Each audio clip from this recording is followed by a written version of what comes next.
Our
Pei tātou tu lai pēr se I moli mai teu funga la au ale maftanga tina al pulenga.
Tai le io le malo ia male te pusila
whaatali i le alii, whaatali atu lo wanganga, o te wha moe moe fo i ana awhionga.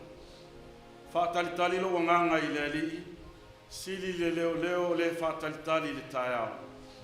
E sili le leo leo e whaatali tali i le tae au. Le atua pa i ae, e whaasa sanga ma whaatali tali atu o mātou wanganga i lau whiu. Au o mātou wha olo ma au le li ie, pap te soina i mātou uma. Ma i upea i le vi inga o lau whiu le nei tāpua inga. Tai te ina i mātou umalawa. E ala ia te o Jesu le li ma le wha ola o mātou wole ma te talo atuai. Amen.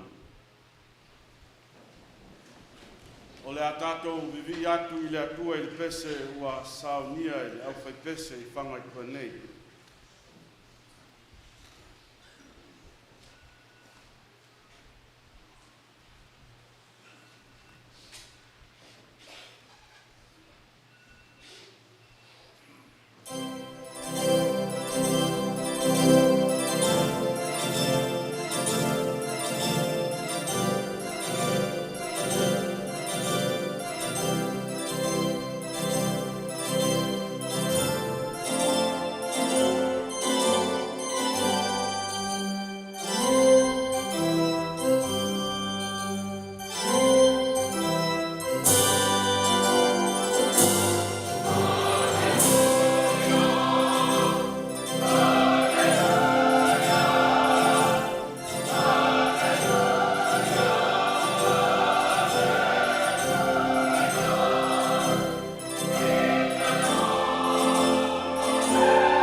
Se o tātou whanau longa i whinangalo le tua, i le nei tu aso. O le tu se i whaitau mo le nei aso, mau o lea mai le whengainga tuai, pese Solomona i lona mtau pu e lua, lona whaiopu mo mua e o atu le whaiopu e lima. Pese Solomona i lona mtau pu e lua, au lona whaiopu mo mua e o atu le whaiopu e lima. Whafonga o lau whaitawina.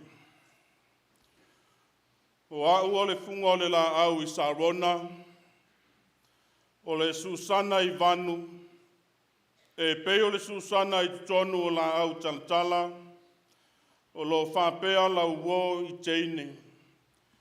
E peo le moli i tonu o la au o le vao, o lo whapea la umana mea i taulea, na u fia i lona paolo, mo unofo ai. Na sua malie fo i pua lo ngutu, na ia au mai au i le whale waina, o lana fua i au lunga o le alofa lea. I au tau whamalu si au i poto i vine, na wholofola mai au moli, au au vai i lau alofa atu. I a whamanui a tele mai le tua, i ala i lau tau whafonga mtātou whanau longa i lona whinangalo i ala i ana whionga paia. Tu mawatu pē ia te ia lona lava vi inga. Nei se ia o ele whavavau lama. Amen.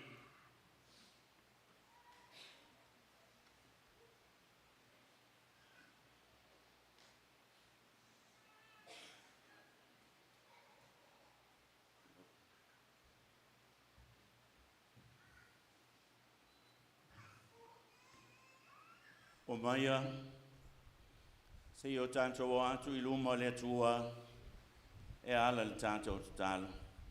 Se o tātou wifo matatalo i le tua. Le tua mamanae, o le tupu siri o le langi ma le lalo langi. E uina mawalunga le mea te awhio ai, aua mātou langona lo e whapenana e loto i le mea nei. Awa o laua fio e te sila fia mea uma, ma e te iai mea uma foi. O le atua e whaavavau, le atua le ola ma le malosi uma lava. A le sili o nā mea uma, o le atua le mawai lo nā lofa ia i mātou. Whaftai le atua i le nei tai au fōu. Whaftai o na le nei aso o mātou maua. Le aso o ato whaina le tamā, le sa o si whengainga ma le tina, le nofo halo, le kalesia maise le awhioanga. Le aso sa atu ina atu i luma o lau fio. Ia wā le aso fia o le tina ia PINTO. Le whale tua, sa mātou ngā lulue le ngā luenga. Iwi lava, wa whaamutaina, ma whaamana veina ngā luenga, o no lo fina ngā lo whaitua tas. Ai mātou te whaafitai le atua, Awau e a mia le toa tasi e tua pea le toa tele o i mātou. Whaftai le atua o le nei awa noa mātango fie. Mātou moli mawina. Le malu mai o le ea, savili. Toa file mu mea uma. Awau lo e whapena e whatasi mai a i mātou. O mai ai o mātou ainga. Mai atu nu e mamao. O whanga poto fo i o mātou ainga. I tū te tele mai tū taulangi. Ai le ngata i lea le atua. O whaao fo i o le malo Amerika Samoa. O lo whapena o no mātou mafuta. Ai mai se aita mao lau e kalelesia. Le lau a fono lau e kalesia wao. Ai mai se ai le atua le au whainga luenga tutofi. O lau pulenga i sua. Wa le asa mātou ngā lulue malitina we e amia. Whaftai ai le atua i lo walofa lea ma lo wanga le lei. A wana le se anoa lo fantasi mai. E le tau nua mātou wha moe moenga. Whaftai le atua i lo walofa i lau au auna whaife au. Ai maise le nofu alo lo mātou wa aia le loto tele. Lo maua fo i le file mu ma le mawhanawhana mai lau fia. Ele ngata ia te ia e maise fo i le kalesia pena ngā lue ai le nei tina i le tele o tausanga. Whaaftai le atua onora na tua lalo i tutono le ngaluenga. Iwi lava na mātou tu ina aturo na ngase ma ona mai i luma o lau fio. Le tele o aso ma masina ma tausanga. Ia awa whaia lava lo finangalo. Lo finangalo whai to atansi e le se ua se isi. Ai mātou te talitonu ma mātou whaaftai le atua. O wā o lau fio lava e manuia ai mea uma. Whaaftai lo tamau a inga fuai i o mātou tangata. Ai maise to tono le nei e kalesia. Tono lo nuu. O mātou a inga. Tu te tele mai tu taulangi. O mai e mātou te masani. Ai le ngata i lea le atua o le malo wa mātou fatasi. Whaaftai le atua. Whaaftai lo tamau a inga saa lea. Wa mawhai ai o na mātou whaatino lo mātou alofa. Whaatino mea mātou te mana nao ai. Ia wā lava lo mātou o mai e mate loto whaanoa noa whaatasi. Ma lau au na ma le nofua alo le nuu ma le kalesia. Le ia lātou maua le mawhanawhana ma le file mu mai lau fia. Mātou whaalongolongo le atua ia wa fionga paia peona. Fula ina le nei tai au. Au ngai pea mo i mātou a mātou soifua maola le nei lalolangi. Upo le ola mātou te sava vali ai. Ia wale luma nai o mātou tangata. Upo e moe fo i se wha mawhanwhananga. Ia au wale loto whaanoa noa ma le roi mata malingi. O le tamā le nofo alo le kalesia ma le nuu mai mātou uma. Whaaftai le atua ono le anganga pai. Lo mātou fisoa ni siri. O lo tu musu ia i mātou i mea au na mātou whaia. O le tu musu whaia i le alo wanganga paia o mwhai ai o no mātou poto mai. I le nei aso wa ato whaina. I Sauniga a mata o le tina. Mātou te whaaftai lava lau fio o no lau tu musu i o mātou tangata. Le atua lo mātou tama. Sili pe ona mātou whaaftai o no Iesu keviso. Lo walo pele to atas. Lene e awina mai le nei lano langi ina ia whaola ina o mātou tangata uma. Ia ele ngata i leo taimi whapenei mātou te mo omia ai lau fio. No walo pele o Iesu keviso. E o a ma e whaatonu i mātou. O lau fio lava na e fola amu i e whaanoa noa. Au ai wha mawhanwhanaina i lātou. Le mātou te tālo le atua ia o ngā le toto Iesu keviso. Lo walo pele to atasi le na maliu i lunga o le sātauro. E ui māngalo ai mātou uma. Na e maliu tu atu lo tino le tuunga mau. a leo e toi soifua Malumalu mai. Mea lana le aise mea mātou te whewhewhe ai le oti. A wa uma na e whaasino i mātou le ala. E mawhai ai o na mātou toi fo i atu i le ola e whaavavau. Mea le atu mau atu i laua fio le vi inga le whamanu ma le whanetanga. Ne i māso uma e o il whaavavau lava. Le atua lo mātou ta mapa i ai. O i mātou lava o ni tangata anga sala. Le ai lava stasio i mātou i tutono le nei tapua inga le nei sauninga i le anga sala. E anga sala uma tangata na e whaia. Ai mātou te o atu i o luma ma le anganga ma le loto mawalalo. O ani o mātou whale tonu, o ani o mātou se. Ia e alofa ma e anga le leimai. Le mātou o ese so o fo i malawa fio ma mātou le tausi i au polo inga. No mātou ta maa wha maa ngalo i mātou. Wha maa ngalo i mātou i o mātou loto FAIIVAE. No mātou wola wha sausili. No mātou wola wha mawalurunga. E le o manatu ia. A wā o lawa fio na e a oa ia i mātou. Ia mātou maua pea le loto mawalalo. Le anga malu. Pe o winga whaalia o le neitina o whianga iai ma le ngaluenga. Le atua. Ia o ngā le toto Yesu ke viso lo walo pele lea sa whaamalingi ina i lunga o sa tauro. E ui mā ngalo ai o mātou se umalawa. Le nei tu la le ali ie. Mātou te wala awatu. Ia lilingi mai au whamanianga. I to tono le nei Sauniga mamalu ma le paia.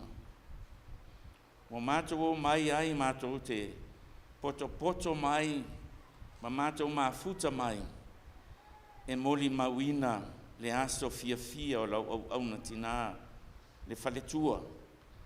Te le tausanga, wofu atu soifua ma le ola i lau whiau ma lau ngaluenga. Ai mātou te talo le atua, ia whapena ne e whamanuia ia i mātou uma. Whamanuia lau au na whaiwheau i a FANO ma le nofo alo. Maua pe i lātou le mawhanawhana ma le file mu mai lau a fio. Le loto tele. Le ngata ia i lātou au lau e kalesia le asanga lue ai. Ai maise le nei a fio anga. Ia iai au whamanuianga le atua. Whamanuia mai lau a fio le atua. I le nei Sauniga. Whamanuia le ao le malo, ko vanasiri ma le whaletua, ni isi o ka peneta. Ua mawhai o na mātou whātasi i le nei aso. Whamanuia le lau a fono, a lau e kalesia o ao. Ai maise le au whaingaruenga tutofi a le atua. Ua mawhai o na mātou mafuta. Le ngata i lea le atua e whamanuia mai le nei pulenga. Le e ua whai mataitai o le nei Sauniga. Mai mātou uma wa mautofi le nei aso. Iai au whamanuianga le atua. Na mātou te tālo le atua i e whamanuia i ainga. Tu te tele mai tu taulangi. Ua mawhai o na poto mai. Na ia mātou moli mawina le matangofi o le nei Sauniga. Whamanuia le atua, nai o mātou ainga i TUNU e mamao. Wa le mawhai o na lava mai o na whainga tau a wala e su e o mai ai. Ia iai lo alofa ma lo wanga le lei. Whamanuia i ta mā tina mātutua uma i tutono se nei nu uma le kalesia. O fia awa i mai ana wa le lava le manosi. Na mātou tālo le atua, ia iai au whamanuianga, i Sauniga a mata, se i o lava i o na Sauniga whai ui le aso a te ao le ao, pe a auria tuai le ola ma le malosi mai lau fio. Le atua lo mātou tama, se taimi o lo i luma pe a mātou whaalongolongo i Malumalu, ia mātou whaalongolongo fo I ma le tutoa. Ai le ngata I lea lau au na wa filfilia wa ase upu fa ma fana I lau au na ma le ainga ma le kalesia ma le nuu ma I mātou ma. Fua ia te ia le lotu tele. A ia alu le upu ma le mana. Na ia o ngā mo I mātou a walo mātou soifua au na I le lumana. Le atua na mātou tama. O ni isi na wa mātou te talo I le nei tai ao. Whātasi ame mana o lilo le tangata la vaia. Whai ai pēa lo fina ngalo. Ai aua lava o mātou loto. Ono lo swafa Yesu a mātou te talo atuai. Amen.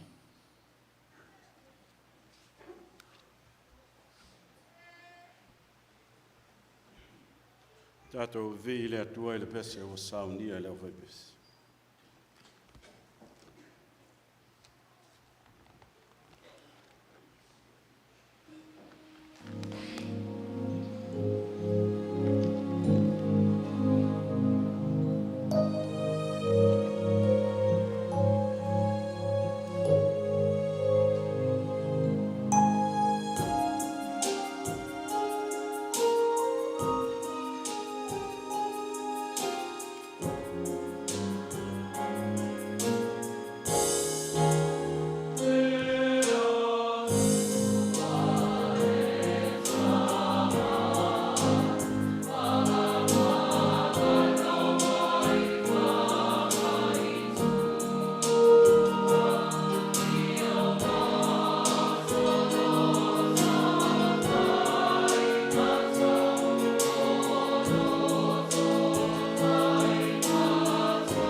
Malumalu o le whanau, pese le whanau, siva whaaleanganga le whanau. Malou whaaloalo tele, na le paulawa leo Malumalu. E le aise si Malumalu e lunga atu, wa o le I le ki ma le talo Malumalu. Malou whaaloalo talo mai au, alo ma whanau, whaasino tonu, sunga le FAIIVAE au, FANO ma le tina ia PINTO, lo tō wawa noa le nei.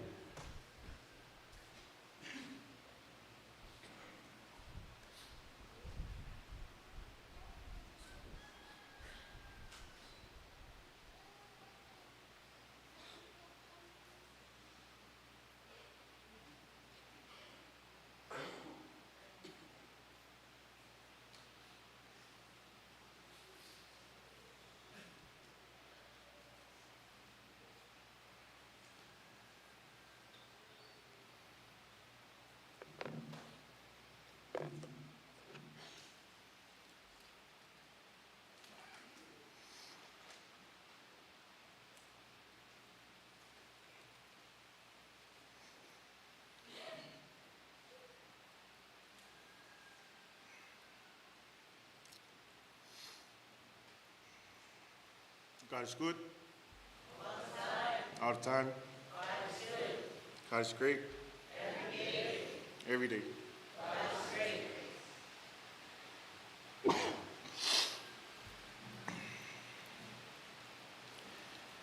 Fatalo fatu de sofa Malumalu. Tato faola. Yesu Keriso. Sulo sung tai. Fapel. Fengalema ele tu fiet ni tai au. Fatalo fatu foi pa ia Malumalu Sauniga. Sunga e whawhengai ngā malatu wharitua, whatawhai taulanga ese. Tātou mafuta ni tula. Whātalo whatu foi, whāo tātou mālo, non wharitua, tātou whātasi. Whātalo whatu foi ai ngana lua. Teila me tūtaulani. Whaiona whātasi. Wō mai e māsai. Ai miseli au te lenga. Sauniga. Me siringia ne tangata. Nga oa ule matua chani a PINTO. Whaafotu tupu o tamali chani FANO. So se ulu matua lawa. Ase ai. Utato I lofo. O le pele lava le nasi tina.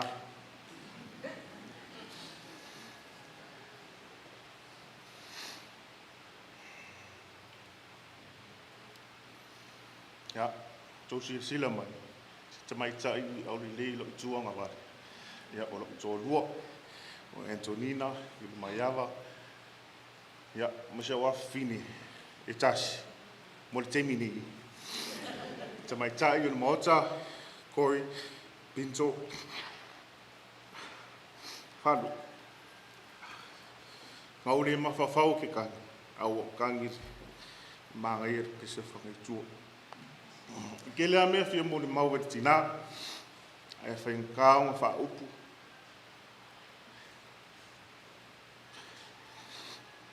Ngō le ki ngā, ti ngā o le mari oti. Just want to say, Mom, I miss you. O le amisia lava lo o te whaatina. E oke mei lava e kai au pō. E mo moe lava, o la he lava o ke ngia. E ni ei lava se kaimi se kasi, sa whaapea. E ni yo o aile lima alofa tina, ia tea. E makua, ni awa whaila utodua.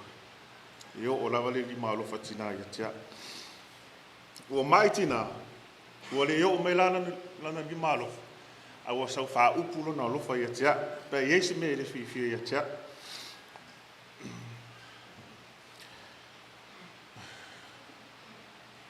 Au iei umaia, isi o uso matua whawhine I whawhumatina, ai matu whaamuni atuni. Mise anawa, ia.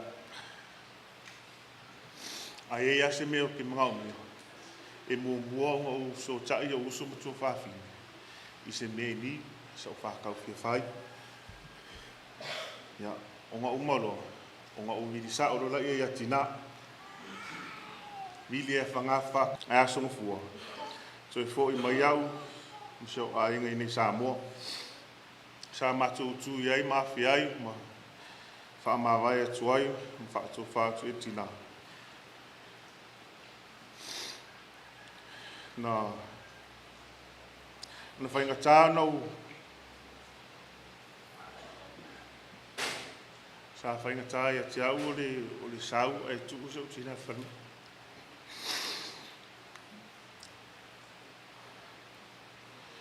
I ngā a o saungi mai fo I le malanga ta mama ma ota. Ia tau fia fo I tina whanu ma. Lua aso, tolu aso, so te atu tina whali. Ai am whakari tina se I sauta mai ngai o laku rola I whali. Ia ngā o mawhau. Tala se ia koe vai whain koe manguia nga sakasi tina ai se koe fo I a kurai. Ai rea lo esi mahoa.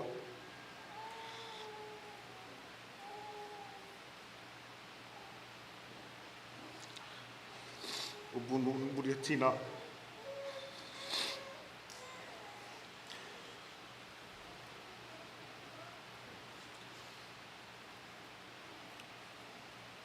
Alu vai lu kamha. Alu susuangi lu kamhari sahmo. Ma ai ka penganga re te kaufai. Alu susuangi lu kamha. Ku o o le pore mai foi a ai oro. Ya ai nga mga utina e saulanga pelingi o ngalo le o ia.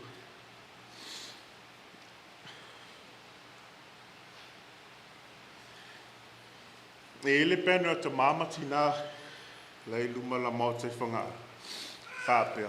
Joined as one on July 30, 1987.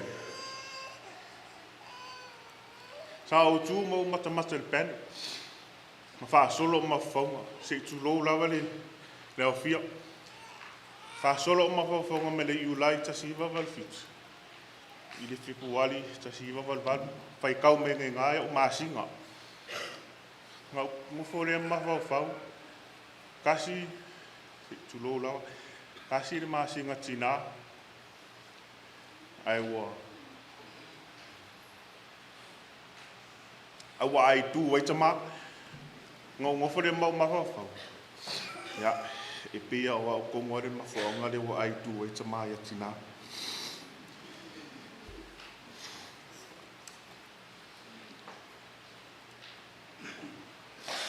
Ya, ai lunga ai foi le. Ne foi leng fa tali foi tina. Se faila uia ai tu. Ai malanga tu ia fa tasi muta tuali. Anga ilonga. Kiri va be ai tu. Ya mam. Na we malolo. O e mapu ma yo mai tinga. Iri tai lava ia tau sanga. Sa tātou mafuta ai. Ai re whaia se loto si. Na o le tualawa. Ia mawaso no whanga mauri langi mam. I love you. Ia manuele o malanga. Ia manuele toenga tatu Sauniga ne asu. Ia manuele a whangurenga paia le tua. A pe foi tatu whahawa ma rong whai tatu pātasi mai. Tupu mai e ainga na lua. Ai alo lau auna se fua.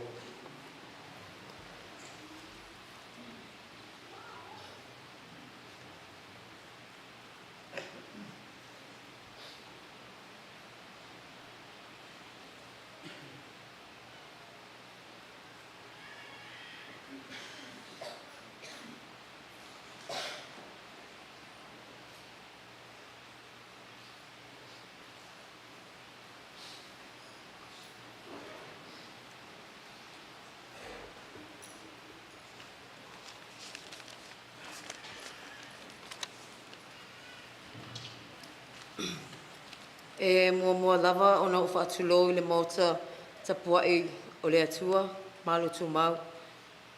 O te tūlai i le awa ma le whaaloalo, o te tautala fo'i ma le whaetete. O te whaatulou atu fo'i le paia ma le mamalu o le nei Sauniga. Susu o le au whainga luenga, ai mai se le loa loa o le nei mafutanga. I tū te tele mana i tū taulangi. Susu fo'i le kua mana sili, whape whale tua. Papepa ia la fioanga male. Pa ia la fioanga male kalesia. O le o iais tautalanga le o na whatau waa. Au te whatalo whatu fo'i lau sunga taitai o Sauniga.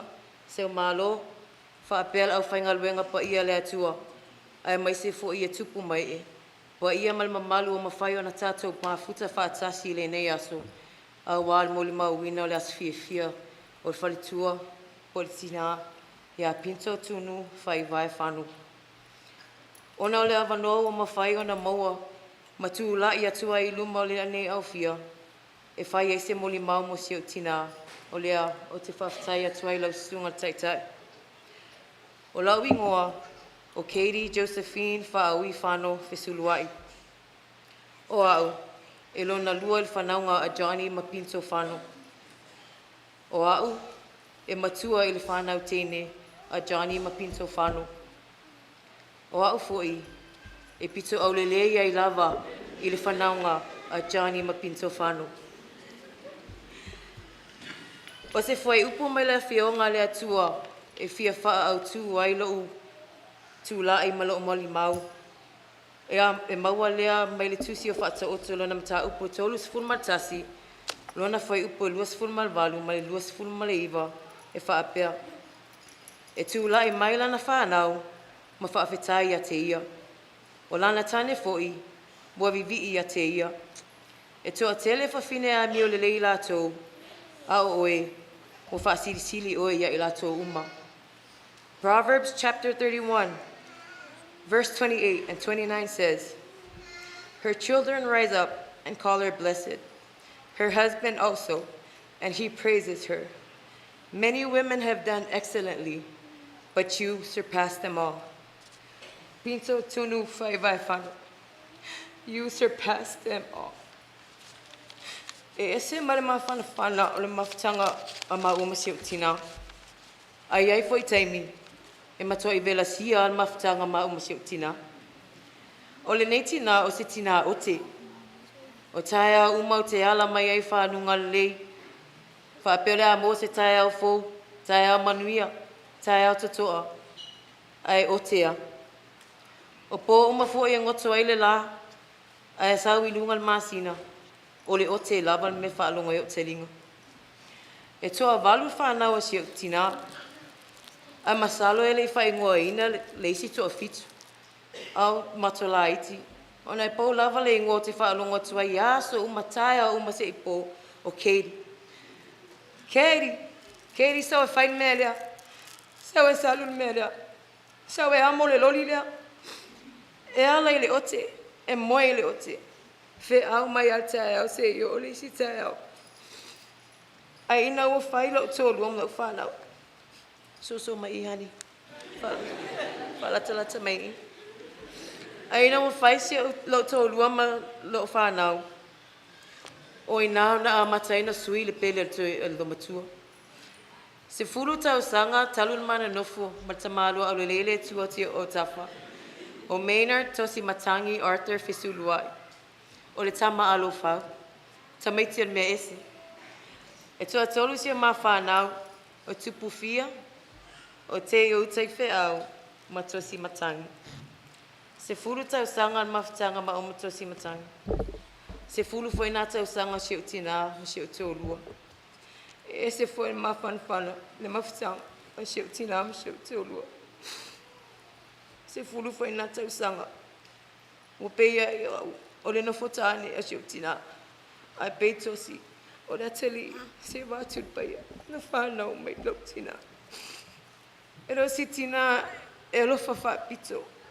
E tutusa o mamatou lana vaai. E le si I leisi e le toso leisi. Tusa o mamatou le vaai tina.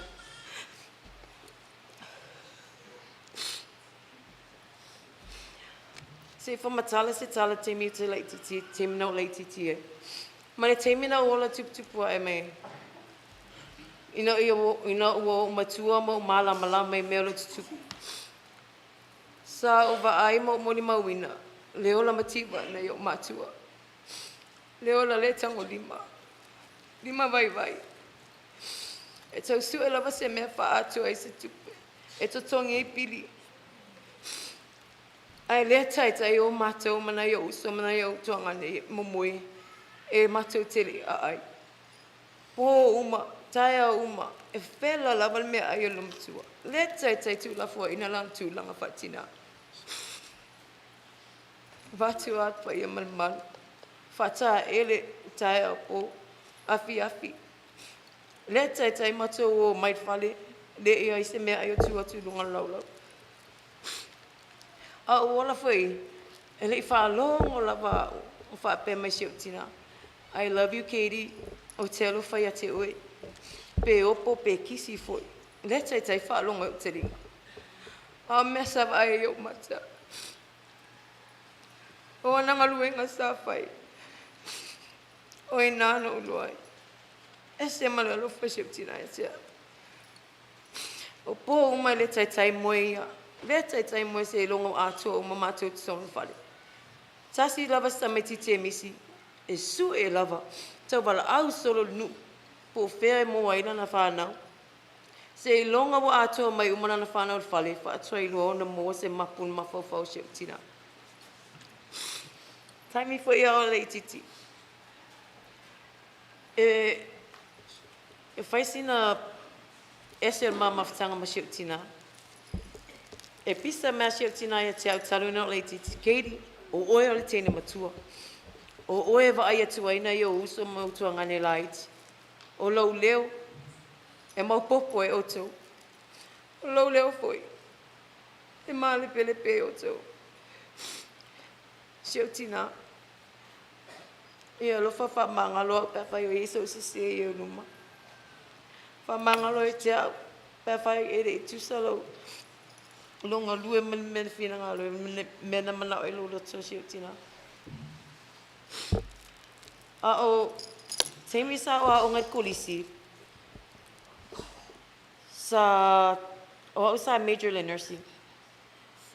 O le tene for mai to si mai.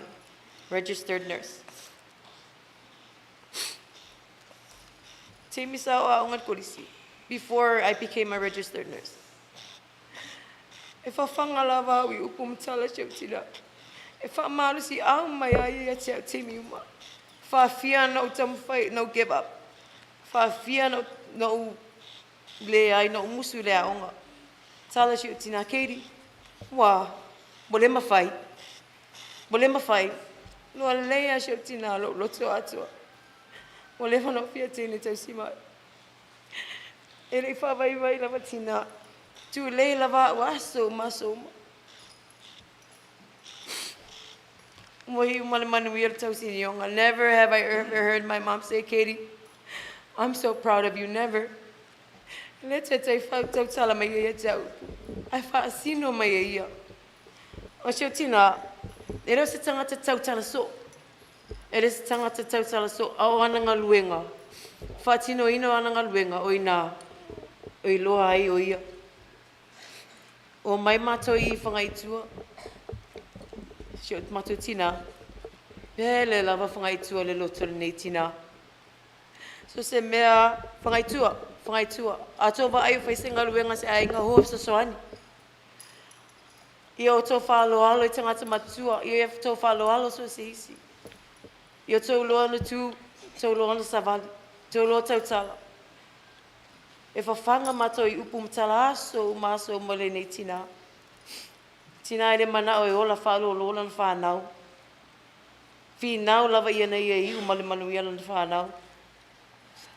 Tina, Mom, I hope you're proud of me. Taulesia o e alu ese malina langi. Fia lo loto mai malia lo loto I lau whanau.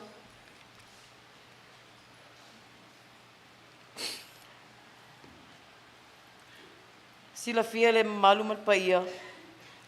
O tinau fai malanga. O nofo na si o matau tama. Fia fai lo atu paia malu matau tama.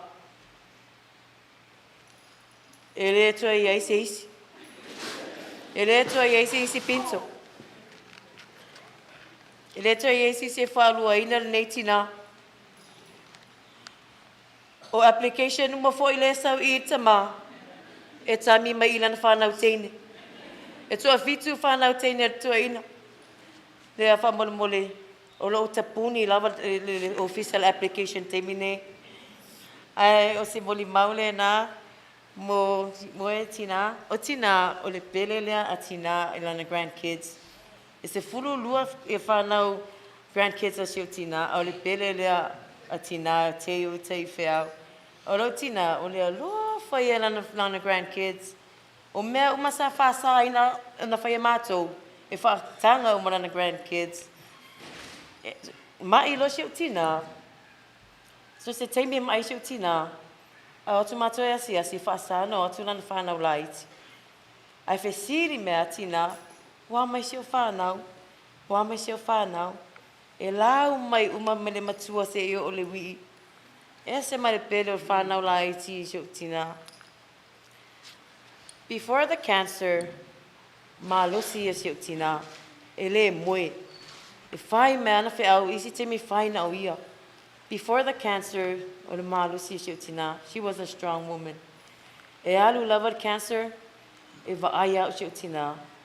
She's a strong woman. Strong woman of God too. E se marifatu o tua le nei tina. Maua lava lana tino i le mai. E tali tonu lava mfatu o tua lava se o tina. No na tua. Tala se o tina. O le alfina ngalo le tua e tea. O le mea nai fai. E se maritua le nei lo matua. Masalona se isi tangata. Le mga tau le li. Masalo ana wau, te leiloa. Au tina lea. Le tai manu e lua le nalo, langa whatua tua i le atua. I always look up to my mom. Mom, I hope one day I'd be half the woman you are. I'm not even there yet. Au te tatalo le atua. I alofa. Fua e mai le ola malmalosi. Tau si e statu tama. Mata mawhai ia maua le tūlanga na e ai. O le si mea muli fia whailo atu whatau si o tina. O le alo whaia si o tina si o tama. E se mane mana ia lama whatanga.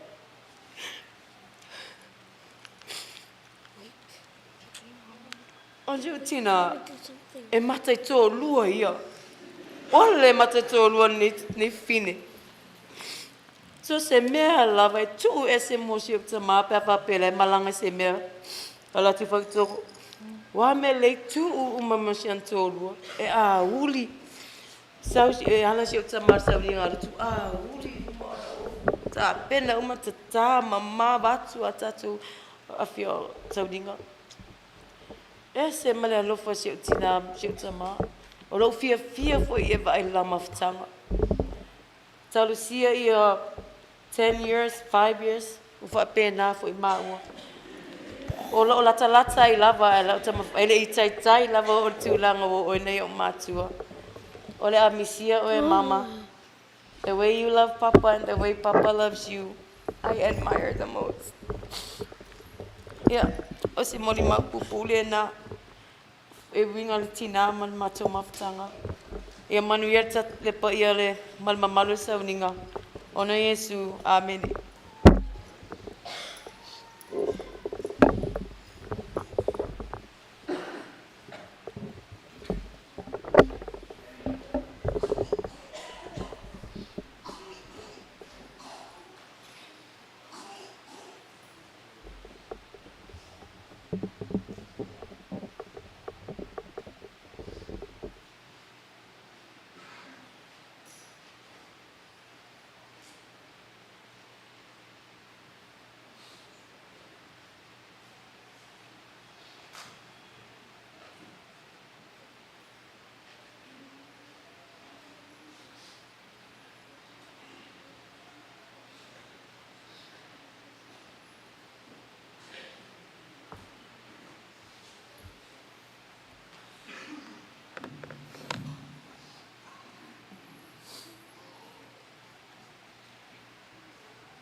E mua lava ona si ira vi inga mat whaftai le atua le nei tūlau le asu. Ona lona lo whai le liua mai le vau, se o atu i le whawavau. O lona lo lava lea ua mwhai ai am tātou FAIIVAE manu ai lau mana. O te whātalo whātu i le paia, mo le malo le kalesia, o a inga, o mai maasani le nei tuasu. O i tuasu whape nei e so lai manatu. E tangi u wai le whatu.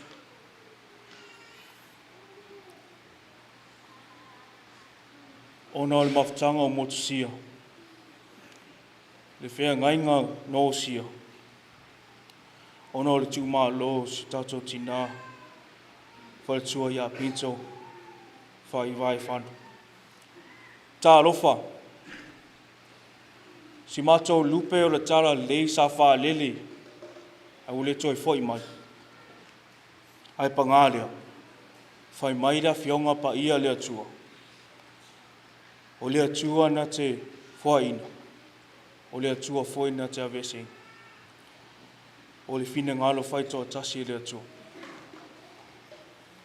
Se I wha lau I loa atu lau ingoa. O lau ingoa. O seminary, Justin, Fusitele, FANO le fotu. O lau tō lua.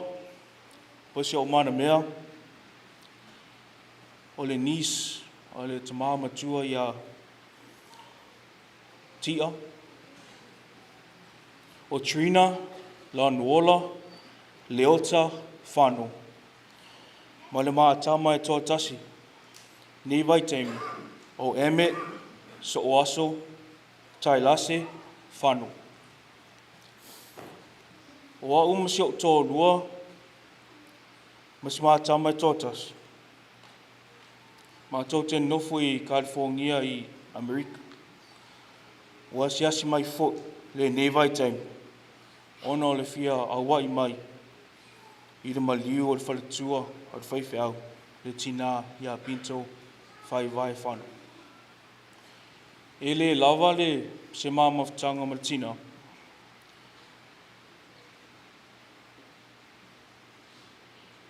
No whanau. No whanau. Ia maolo ma le tina ia whaui. Ia soos. But those moments that I shared with my mom, PINTO, those moments will last forever. A few conversations that we had. Ole alofai ia mau Matrina and my son Emmet. When I was young, ma tō mai ma nyok ma tua mai California. I le whonkele I kananfo. So I would sorry. Ma ko mai kananfo for the whonkele. And then I would see her and I would need something and I would call her Auntie. I for my tina. Oi. Auntie. You know, also Auntie. And now I was confused and I came over like Kiki. And oh man makua. I brought Trina over. Si le makua inga I whangaru. And fa solo mai your aunties and uncles, yeah, Auntie Langi, his Uncle Filippo. I ho mai ro ya le tina. And then I paused because she's like, who? Oya. Yeah, and then, you know, everyone knows. So, the last few moments I had with my mom in Hawaii, you know, we had a deep conversation. She was asking me if, you know, I had any questions or about what happened. And I had a few here and there, but Olankala Muni out for my Nare, Fia, Lava Maumatoi, you know, to sing Malotumau. You know, and that hit me hard right there because, you know, it was hard when I had my son. You know, man, how can I give my son away? So I know, thank God, it's not a PINTO, but, you know, I don't know, it was God's plan to give me to Soa. So now I wouldn't say give, but it was God's plan to Ave au kausi fa so also because later down, my dad got sick, so. But, Mom,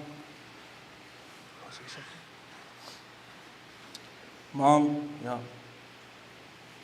If I did anything wrong, Mom, from mole fa Malumalu, ma umade, to Loma, smata. Ale, smaboli mau, pupuna, Iswafa Yesu, Amen.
Mo lava no faturu watu le o ia Sauniga marta po era tu e Malotumau nei suolo sunga le tai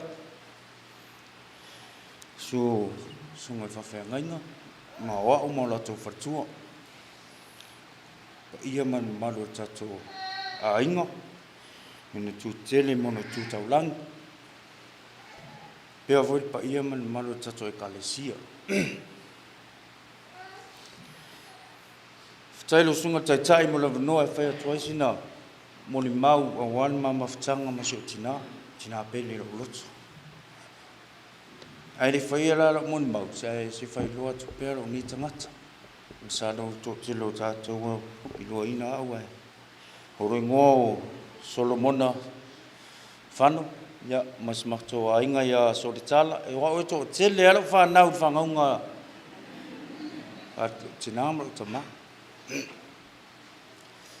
O ia lo to ruo so tala ia lo fini matua heli o tamaitai o mota i vai ia so o malisho fini ia tavaisina ia malo fini ia tali melelangi ia malo atali lo fai peso malo longa ni Jamie o junior Solomon junior ia malo fini le tite ia le fani le la moi tropa ia malo tato o fia ai fai la so moli mau i siotina o te fia moli mau i mamalu langa malu o le alofa muti vale marsisi esi lo tato tua luna alofa malonga leia te tato awana le se noi ai luna tato te mafuta le nei tula ke leo fiafi e whaima ko whainga loku i haua ki whaalongo koe kara sio ka mamso ki ngai karusia se iso lang whaanga ue ole i kanana fau au ke waaia koe whaia ma waai me au a se whakaika lei e whakaika i loa ai e lo maua mai la tusi o le mātaio lona tā upo se fulu martasi au te whai tau wina lona whai upo e 2 fulu marvalu se whangata i te whai upo e 3 fulu a e la so tusi si tato whai tau whaatasi iai whamuli pa ia tato mawhtanga ni yaso o tusi mātaio i lona tā upo e se fulu martasi a mata mai fai tau fai upo 2 fulu marvalu se yo i le 3 fulu a maua tato fai tau fatasi ai io to go mai atea o to uma o eti nga aina mafatia ia venga. Wa o fo i maroro ai o tou. Ia o tou amoina la uamo. Mai o tou wha o ia tea. Awa wa o le anga malu ma le loto mawala. O na maua leo o tou le maroronga mo o tou anganga. Awa e avingo fie la uamo. O la ua venga foi e maa ia. Ia whamunia tele mai le tua whaita wina o na whiong pa ia. Ai, au whaita wina na tusi. E o meil mawhana whana. Awa le am sisi e tātou te, le am sisi e whai loto na o le tua lava. Ia. Po i tu aso foi papeli. E sa oi foi le tasi o uso le no mane tua. E so lai manatu. E ti ngā i loto, vai tino. E le mwhainga whaise mawhauwhaunga. Whamatala ina le mawhtanga matina. Ai, e tele o na winga. Ai se o toma whai e piki mea ngana mea e au ngā ia ka ika. E au wafo ia se o whanau. O roki ngā, e sa o akala usa mo ko whawhinga nang umangia kua o le ke i roki ngā. E sa au e hala merka e au e oke. E pō e whan mela e oke. Ai oke o ngore a lofa e mako whangau. E mga o e auan mako pai e, auan mako aunga tata, e mato whamarosi. O lana tatalo fo i leo mato manui ai, o lana whanau.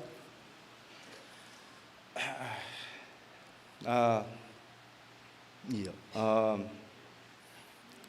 Au le mamawhtanga muli mso tina. Sa iei le mautonga singasi. Ele asa. Sa e whai amako ko ngai. Au laku rasa. Ele o iei elo ki ngai le iso tina i whali.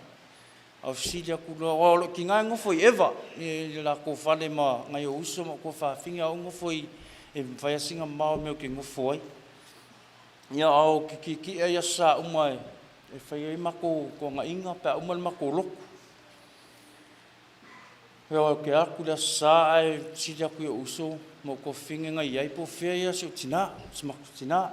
E whamai rua avaku te whanma. Pai o popolo leo ke al whanma. O whewhi o ke re roa pio le alma fuanga o whewhi fuanga walu whanma. O ngofungo fuala ia se iau lia ka eau. Ka sia ia le rofo le lu. Ia au lia na soa le songa fua. Ke alwe tavel vali le whanma ia si se o tina. Ho o le songa fua walu. Vi vala au mala o sisto ia ema. Whamai penwhenga mako aku. Nga se siau whinge whaisang marolunga o ko whinge e ngofua vai ngau sokinga. Mako aku loa, masi o ko rua mas ma whangau. O lako o sau whai au ka wharokinga. Na o whako ese lo ni se o tina. Ni lo pola le mafuanga o whato ese ai. O sa o kangia lo loko whako ese lo ki ngā mule whamangalo mai oa uma o me leanga sa whai whatinga ina ia te ia ma se o tama.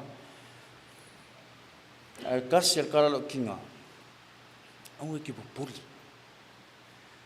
Whai whalika miki. Kausi whalika miki. E pele anga ia alum whanau o mato whanau.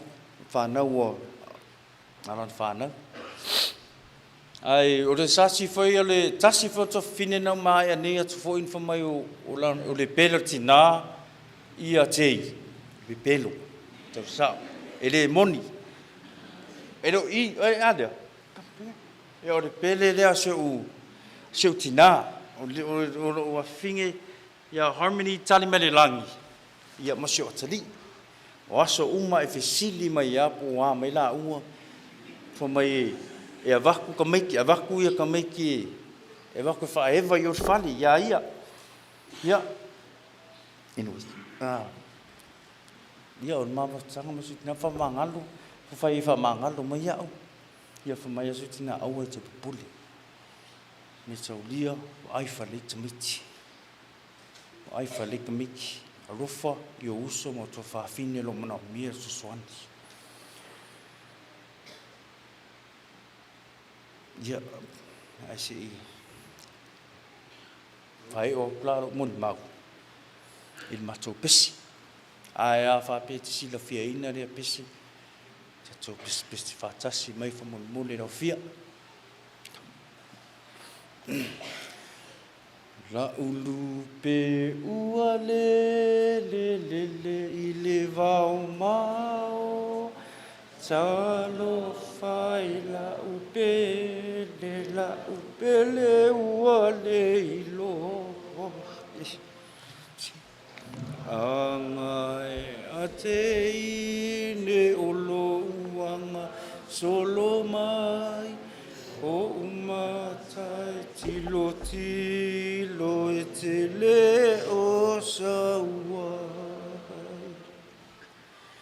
Wato ulu mai, o le sau mai e remoni e. Wato ulu le alofa, i lunga o ki peona. Ia manuia tele tuenga ni Sauniga, manuia lau sunga taitai, manuia lau pa ia mani. Malu whenga renga le atua, mali tato i kalesi mara inga, ono Yesu, amen.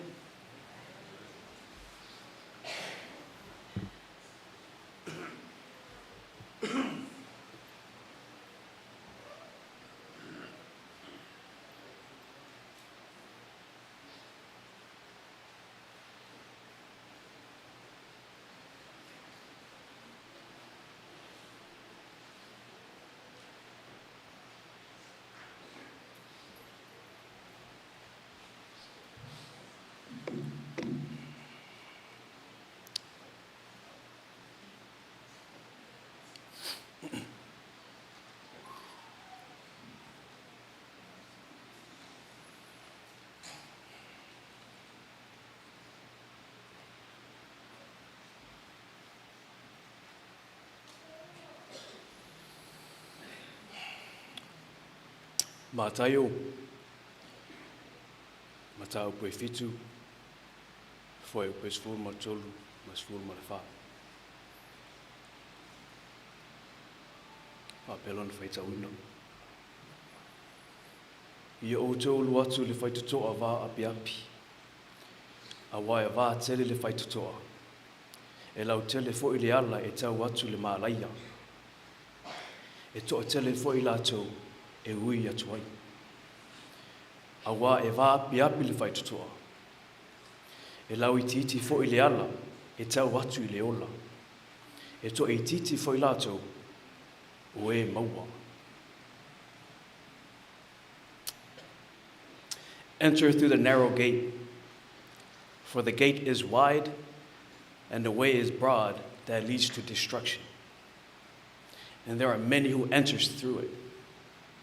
For the gate is small, and the way is narrow that leads to life. And there are few who find it.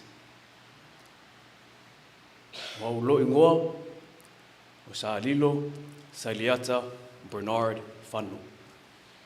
Lona nima, na whanaunga a JJ Ku, ma le manager a JJ Ku.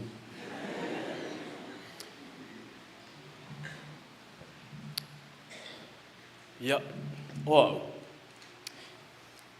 Pena mōli mao tunai o usumana i tu whawhine that came before me. E ma mao la wā o mole from the favorite. Peo au se ma mo uli ma tu whanau. It's the black sheep of the family. Yeah. E moli lava le moli mau nei o usumana i tu whawhine i le ote o le alofa whaatina ia mātou li whanaunga. Ai o te fia whaata aua ina, le anganga te talo si o tina. O lea foi, sa avea ma whaavae lo wola wha le anganga. O le anganga te talo sio tina. It stands out from everything, from my own personal experience. Well, like I said before, the main reason why, because it kind of set the foundation of my spiritual walk with the Lord. Well, mind you, I'm not perfect, but it's a work in progress. Tele lava, talu no join le malo. I went to the world, I experienced the world, I did the world. There's a bunch of events, tele lava events, experiencing it firsthand. Could have cost me my life. But the grace of God was present in all those moments. These are my testimonies with me and the Lord. But today is not about me, it's about my mom. So not only I felt God's presence in these very crucial moments that could have cost me my life, I also felt my mom's prayers. Olotina, she's a prayer warrior. Mato tuputuane se o lawa ina wa diagnose o tina le ma ile cancer. If I fainga lo tu pensa no so so mo. If I mato lo tu afia wai kusa po fia e ku ole le so ali sile le so ka wa ka pe afa pe fa so a ngom so fa ga. Ole engo fo ma ko ila lo pe fia pe po ko kikia ko ngi fia ka o sanga ma ko FAIIVAE FAIIVAE engongo foi la no mama engongo funga yo ma ko ya ise fishi fake minga ko fa finga ma foi ngo fo lunga ba. What I'm trying to say is it kakalo shocking. You can hear her faith. Even though she was diagnosed with cancer twice, you can hear her faith. But se mo mo sho tu fa fina ke ele ma lu el fa tu sho tina ele ma lu o le alofa ia lo tina I lona e kalesia. O le wha maoni fo ia seo tina I lona e kalesia. Ia mata mai lawa le I le anga sa. Let's talk about Sunday. A maka le anga sa. Before the anga sa. E whawhangu ama ko I seo kinga. E o se tulu. E fufuru le ha. Sweep it and then mop it. It's either we do it Sunday morning or we do it the night prior, Saturday. But what stands out, there was one time,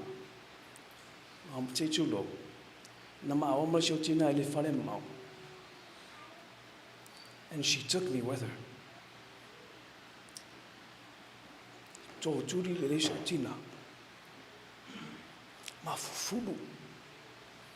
So, we are calling Mom, oi, mai. Whamaongi, ko kuli le leisho kinga mafufulu umale le kua le whale mamau. Kusa pe le se kofi, le se ko ngā ere ka le sia, e mama le whale. Every time. Mama ke miu. Le ngaka langa whamaongi le ngā luenga I ngai whangai kua. I ko kongu fo mako a inga. Like I said, o le bise ma mo uli. Onga se si fingi o se si kinga ai wo faki. O ke ba to wo fo I le leo. Na le se fo I. E okia. E oke ku sa po le ale faulanga like faulanga au. E okia I le kai fo I le leo ma le lima lo kinga ya kia. Whamaongi kau singa o mākou whanga, whamaongi fwere kau singa sio ka mālenga, mori mau ko ai sio, na yusu mo tō whawhiri, so I'm not gonna, go over that again. Whamaongi e sio ki ngā, le alufa. O sio ki ngā fwoi.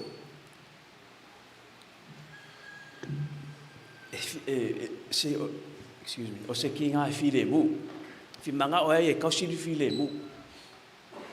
Ke rea la ke mi a complain a la ui o whawhi menga I usu. E le alu la complain ya la ko. E alu a su e sio ki ngā complain nei. A mera al whala velave. A complain e la sio ki ngā. Pipo whahali e lo frustration o upset I lo ki ngā. So a vea ia matakata o tadia lo wita. Ai li liu e ia li whawhile mu ina. O vaha mātou ma nei usu matu whawhine. So my mom was a loving person. Mo le lofa. E mo I fo I le fi e tausi le fi le mu. E tausi fo I fi le mu se fa so te make le ke me sa wa so ka maka ngo me amako. The me stress or just between them, but my dad will open up to it. E ke la ke mi ki ngai langa ulu ngalu nga le.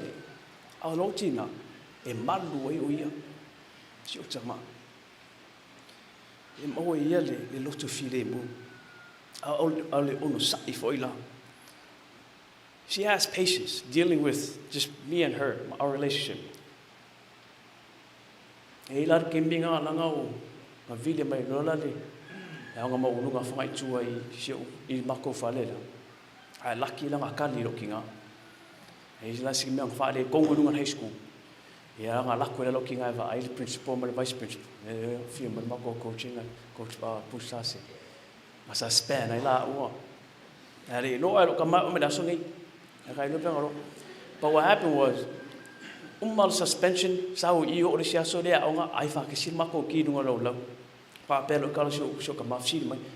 Na mo le aonga ka mara. La ko si kinga. Ore mai. Ka ore ngo fo ka fo shoki ka. Ka ore e big o mi ro kinga ve like pinch. Ora sa I so kinga. Yeah, I was shooking off or the mata. She's very kind. The mata alufa. I would bring like people around the house, bring friends, special friends, other friends in my yard. But what happens is ele avea lang na tofi fagaitua. Tusi ese ai anyone. They say me fa penga ya tia. So say she la saus I mato fale just me and her. If I bring friends around, ele avela na tofi fagaitua. Esse yo fela le ma ko I fanonga. Pena so no atu le tofi ya Katie. Sometimes I get jealous because if Basilia atu le lo fa yo ma tuo to our in-laws than us. Mo ia lokal. I get jealous and then I would complain again. Ulua'i, lungo so lo mo complain. I say ame e kang I ko inga lungo I every time pa siasa ke vai kangi mai dumo. Siasa fa logo I love you. O Fagaitua or in-laws or anyone else besides the mako I whanonga complain.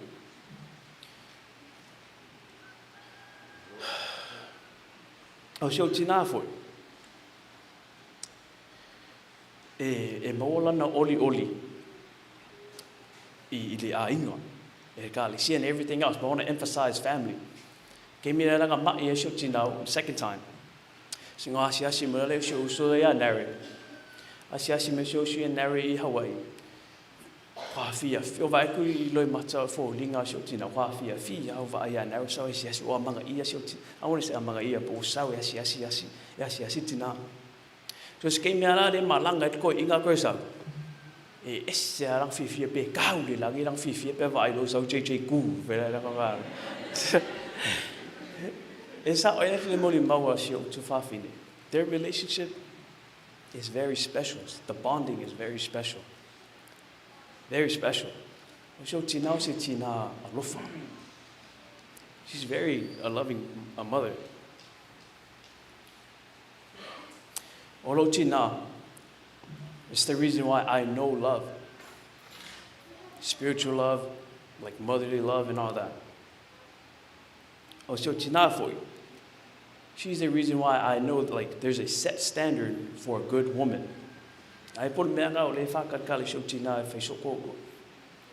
Because the standard she has set, I wouldn't say it's impossible, but that's the reason why people say I'm picky, but I'm not picky. You know when you know. What my mom and my dad set is a very good example of what love is, what they show me.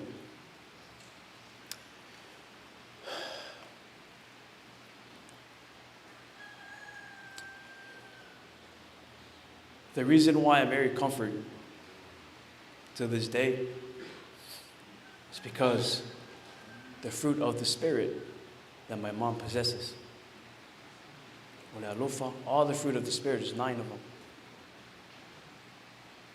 My mom possesses all the fruit of the Spirit. Au iai le nganga pa ia tutonu oe, o lo soifua le li o tutonu oe. So that alone gives me comfort, because my mom is no longer here. My mom is in heaven. Only few people takes the narrow gate, because you have to sacrifice a lot. Only few finds the way to life. She found the way.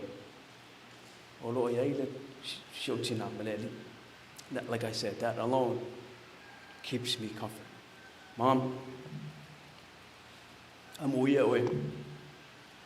Olo mau me lo matai. Olo oe malui. Ole ale te whaalongo. I lo sui fofonga mata ngō fie. Ole ale te wa aia lo fōlinga au le lei. Ma mata ata ata. Au lo wanganga te talo le asa o. Mawina me tama futanga. This will be the only way ma futai tawa. Te talo le. I miss you so much. Ya manuelo malanga. And I love you always. Wa tai lava lo sunga te tem lava loa. Wa tai lava mo ta tole wa au le mai ta te mafuta le nei. Sa ringa mo tina manuelo lava tai.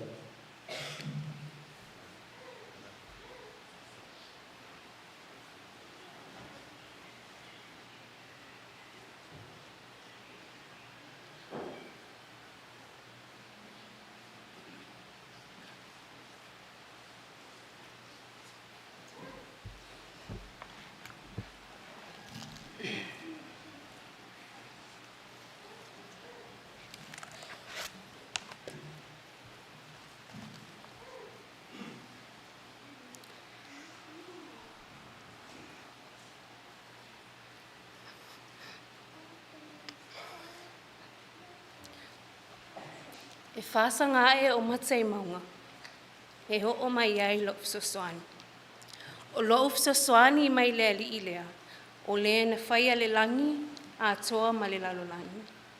E le tuina mai e ia ma pewa lo vai, o lo leo leo, e le tu le moe lava ia. Whauta, o le leo leo ia Israelu, e le tu le moe ia, e le moe lava. O le li'i, o lo leo leo ia, o le ali'i, o lo polo lea I lo I tū tamatau. E le taia oe, e le la I le ao, po o le masina I le po. E leo leo, e le ali'i a te oe I me leanga o malava. E leo leo mai o ia I lo wanganga. E leo leo le ali'i I lo ulufafo, ma lo ulufale, e a mata mai nei lava, ai o I le whaavavau. O le vi inga, o le whaaftai, o le whaamanu ma le whaanetanga lea, I le tapa au o le langi, o naulo nā alofa, ma lo nā anga lei. Ua ia 5 taita ina mai ai, la o tō soifua, ma si mātou nei ola, I le haso fia o si mātou tina pele. Ia PINTO, TUNU, FAIIVAE, FANO. E hui ina tātou Ulua'i loi mata malingi ma le fonga pa u. Ona olona wala au pa ia I lana awhawhine. Ai, o lo langona pea, le pai mai o ao whaamawhan whananga. Alo tātou ali I whaola, I longa o si mātou tina matua ia whia tangata wha'ivae ngā lea ai. I le sungat whaawhengainga ia John, sa lilo whano, ma le whanau. Ai maise, I lunga o si mātou e kalesia, e pele lava I le loto, I Malotumau nei. Whaaftai tele lau sunga taitai, mo le nei awa noa wha auro, ua tuina mai, e whai atu ai se Malumalu, a wale mawhitanga ma le tina e pele I le loto. Ai le ipa u atu se upu I le ngutu, e tu u atu le 5 al whaata alofa, whaapea fo'i ma le whaatu lou, I le paia ma le mamalu o le Sauniga. Susu lau sunga taitai, pa ia o le awhai luenga le atua. Su lau sunga le kovana o le whaao o le tātou malo, ma le tina o le atunu.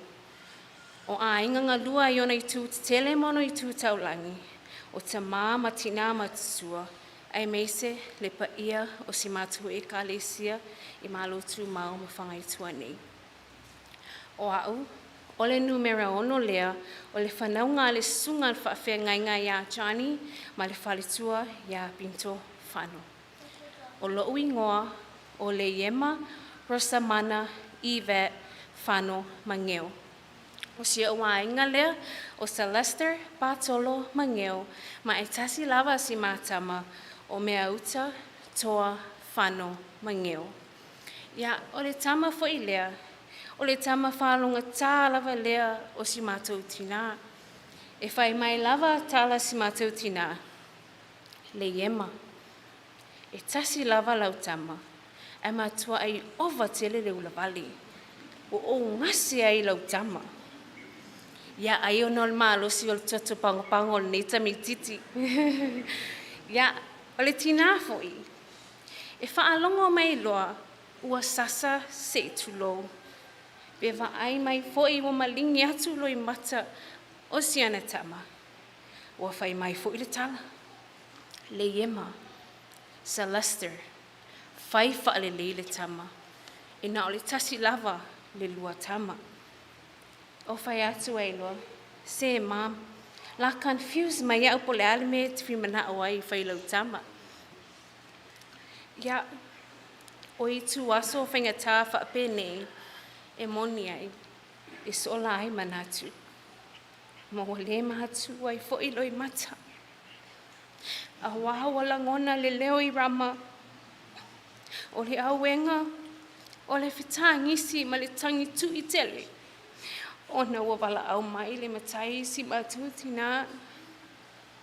Lea watini ai, tuli ngasia. Watalahi ona o futau. Ma wa whaamana waina ai whi au mga luenga na te tofi mai e lea tua.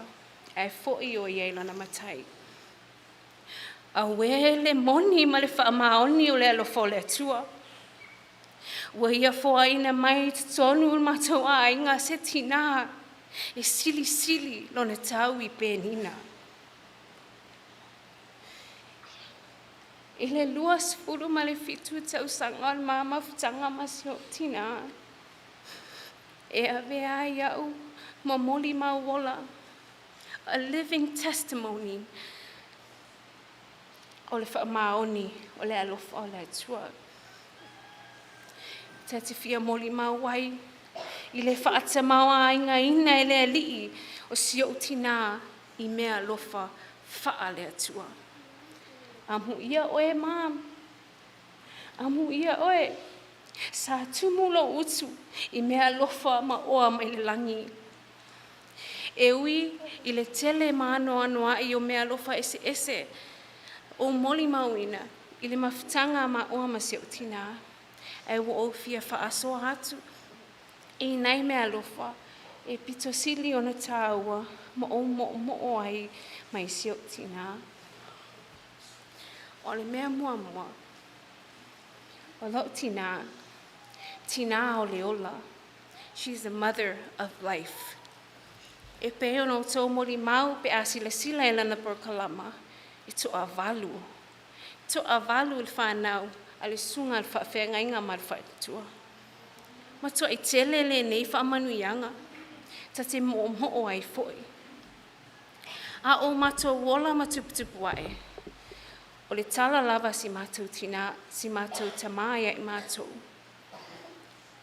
O lima to atasi lava si mātou tina, na o lai lana whānau.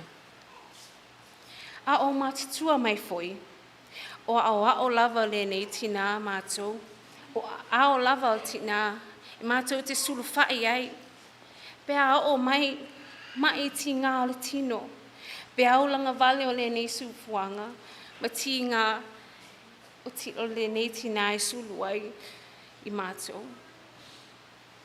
E ti ngā foi le toa tele o i mātou o lana whānau, ai whai toa tasi lava e si mātou tina.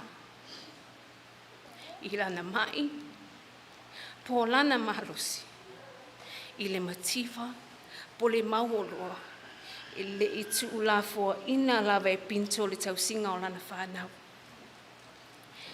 E o ofo i whānau o lana whānau, e se fulu ma le tasi. Au mātou moli mau ina lava, o le tausinga lava lea. E whai o le tausinga o I mātou o matutua, a le tausinga fo'i o ha mātou whanau.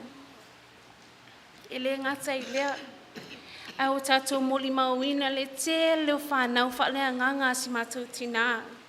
O te tali tonu wa so'o le lalangi nei whanau whalea nganga si mātou tina. Amu ia oe mā, amu ia lava oe. O le nei fo'i tina, e fia ia te tōla au, o le lima ola I o si mātou tina. O le mātou malanga muli mai lava I le au mainga o si mātou tina. Ia, o le taimi mua fo'i lea e le I pisi ai, e tau whai se kilia le immigration, e mai e ana la au e te toi I, e whaamata ngōwhia e lona whale ma le maota ngā luenga. O le mea fo'i lea, wa whelanu la nuai ai lona whalsa, o na o le neiti nā, o lona loto, it's very bright and beautiful like her garden. And her touch in her house brings life in her home. She created a safe atmosphere for her children to open up and to be ourselves. O le mea lona lua, o se tina e whaamaoni, a faithful mother. O se o tina e whaamaoni lona tautua I lana ainga, e whaamaoni lona ngalue I lana wala awina le atua, ma e whaamaoni fo'i lona alofa I si o te mā, ma I mātou lana whanau. Although she wears many hats, she honors them all equally. O le whaletua ar whaiwhiau, o le tina o le ngaluenga, o le taitai al mawhitanga tina, ma so o se tiutea, e le mawhai le tina, o na sili atu le tasi, ma tawhai oi, nei lo o le tasi. Po le a lava lona pisi le wana uina al ngaluenga le atua, e le mawhai le tina o na tuulafo ina, lona matawhai oi, whaatina I te tonu al matau ainga. I tau ngapa, I tau whono, ma whaamau popo mai lana whanau. O se tina e nā tia le alofa I tua o le ote. O le tina e mua lava ia ala I le tae au. Ma e le mawhai lava fo I le tina o na moe, se I longa lava ua atoa lona whanau I le whale. E ala mai loa tina al tae au, ia a mata fo I loa whiau o le aso mga luenga, se o lava I le teimi mātou te momoe ai. I le tasi aso, sa matala tala noa masi o tina, o whai atu, maham, e te malolo e se aso, o le lava ai le te leon e whiau. E tali mai lau tina, Emma, whatua o malolo lava, pe awala au mai le atua I a te au. Ma le mea lofa lona tuolu, o le tina, o le whaatuatua, a mother of faith. Mai le amatanga lava o le māsinga mai. Ia o ke tupa, 20 ma leono, I le tausanga 2.20. Se iau o lava ina ua wala au mai lona matai, I le aso se 10 o aperila 2.24. Sa o Malumalu wai le tina, e taula lona whaavae I le atua. Not once did I hear my mom utter the words, "Why me, Lord?" I said, but I did. O tangi lava I leli. Pe I said, o mai ai nei mai whaingatai lana au na. Ni tele o tangata. I said, wa whiriwhiri ai lana au na.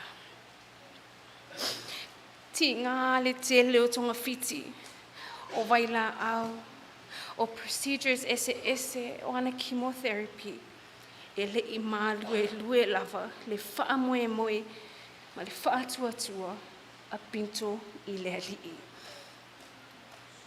E whai mai lava le tala o siutina, e pule lava le ali'i. Ia whai a lava lo na whina ngalo. O lana tala muni fo I le na sa whai. Ai le I alu. Mom, whaafitai le whai te talo. O lau tuli vai hei lumai le atua. Lea ua tupu maola manui ai lau aina. Fagaitua le nuu pele le loto ma le anganga. Sau se taimi sau no atu lo mātou te mai anga tonu ai la o tō pa ia ma la o tō mamalu. Ai mai le ta ele o le loto. Whaafitai lava. I la o tō alolo whai le tangata ese sa hao mau ma o tō. O le a whina ngalo le atua ia I mātou masi mātou te maa. E le ngalo oe le nupele. Dad, ma'alo lava lo unsai. We may have lost our best friend and our mother, but you lost your wife and your partner for life. Ia maua be oe le lotu tele, Dad. Ia whaama whana le ali. Isi mātou tina amatua ia whia tangata. Isi o te māpeleina o huso matua ngane. A inga ho ai mei se si mātou e kalesia pele. O le aso sifulu fitu a perila lua whelua wha. O le mātou e aso lava lea nei masi o tina pele. A o aulangi ai o ia I mauta ngase. Sa o wala mai lea tai au I le 5, I le mātem I māsani. A o wala mai, ua le wana ala ia. Ma whai mai, Emma, si motua I e moe tele. Wo whiwe whaatali oe. Te mi e te ala ai. Mom, whamangalo mai lau tama. Whamangalo mai I le tau singa. Pei se ma se sasi. Le tau I lau sila. Whamangalo I le aungata. Whamangalo I le pai e. O le awa uli lava o le nei aso. Le aso sfud fitu aperila. I lana tamai maalosi lava sai ai. Sa whai mai lo na tala.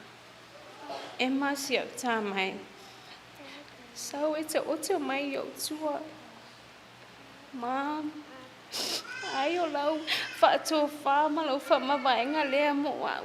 Ai le ai lava se whaali mai. O se tinga ina. Le tina pele ina. Whapei o ruta ia Naomi. O le mea I te aluai. O te aluai fo. O le mea I te nofo ai. O te nofo ai fo. E whailo nuu. Mo o nuu. E whailo atua. Mo o atua. O le mea I te oti ai. O te oti ai foi. E tanu ai foi au. Ia whaapea o na whai e lea li I te au. Ma ia whaopopo iai. Pe a whai e tuu ese ina I te haua. Mo oe I se tasi. I se tasi mea. Se iwanga nā ai lo uoti. E umalo uola I le nei la langi e le mwhai o na tau I atu mea umana e whai a moa o ma. Whaafitai tele lava. Mo melelei, mo mea siri, we whaava ai mātou lau whanau. Thank you for sharing your heavenly treasure with us. O le talo, Mom, ia tuu mai mo hau nei mea lofa, whaamole o e te alu maawi. Ai a whapea e le ai, ia tuu mai mo si au whanau. E le ngalo o e Mom, your legacy will live on. Mapui a ao le li'i la upele. And help me move on from here, please. Ua e alu ma'awe lo fatu. I love and miss you so much, my mom. Ia fia wha umatu se Malumalu I se matou pese.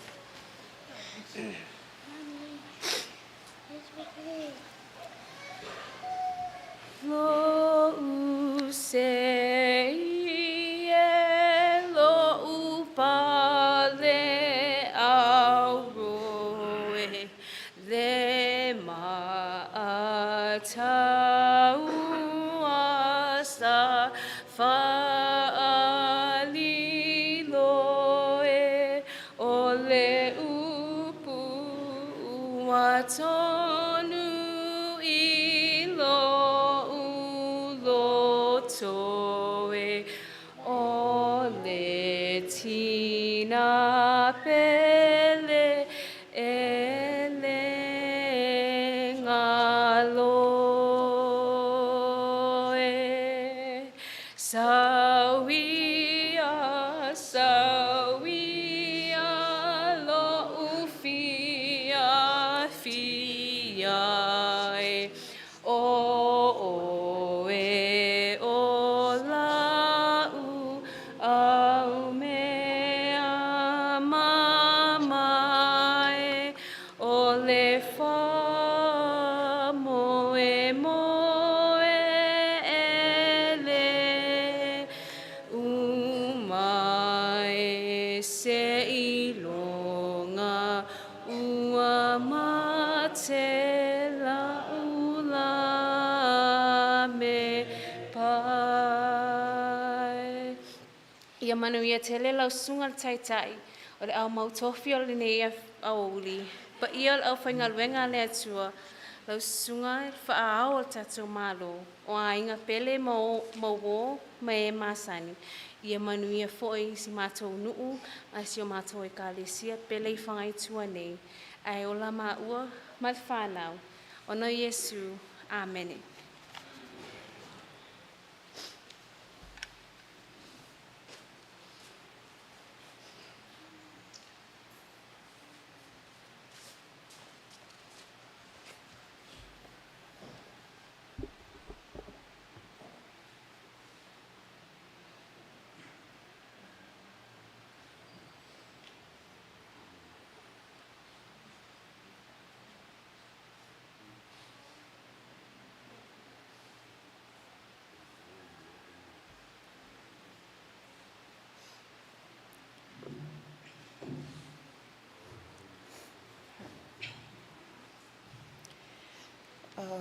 O te Ulua'i atu ma lau wawa, ma lau whaloa tele. O te tautala fo I ma lau whaitete.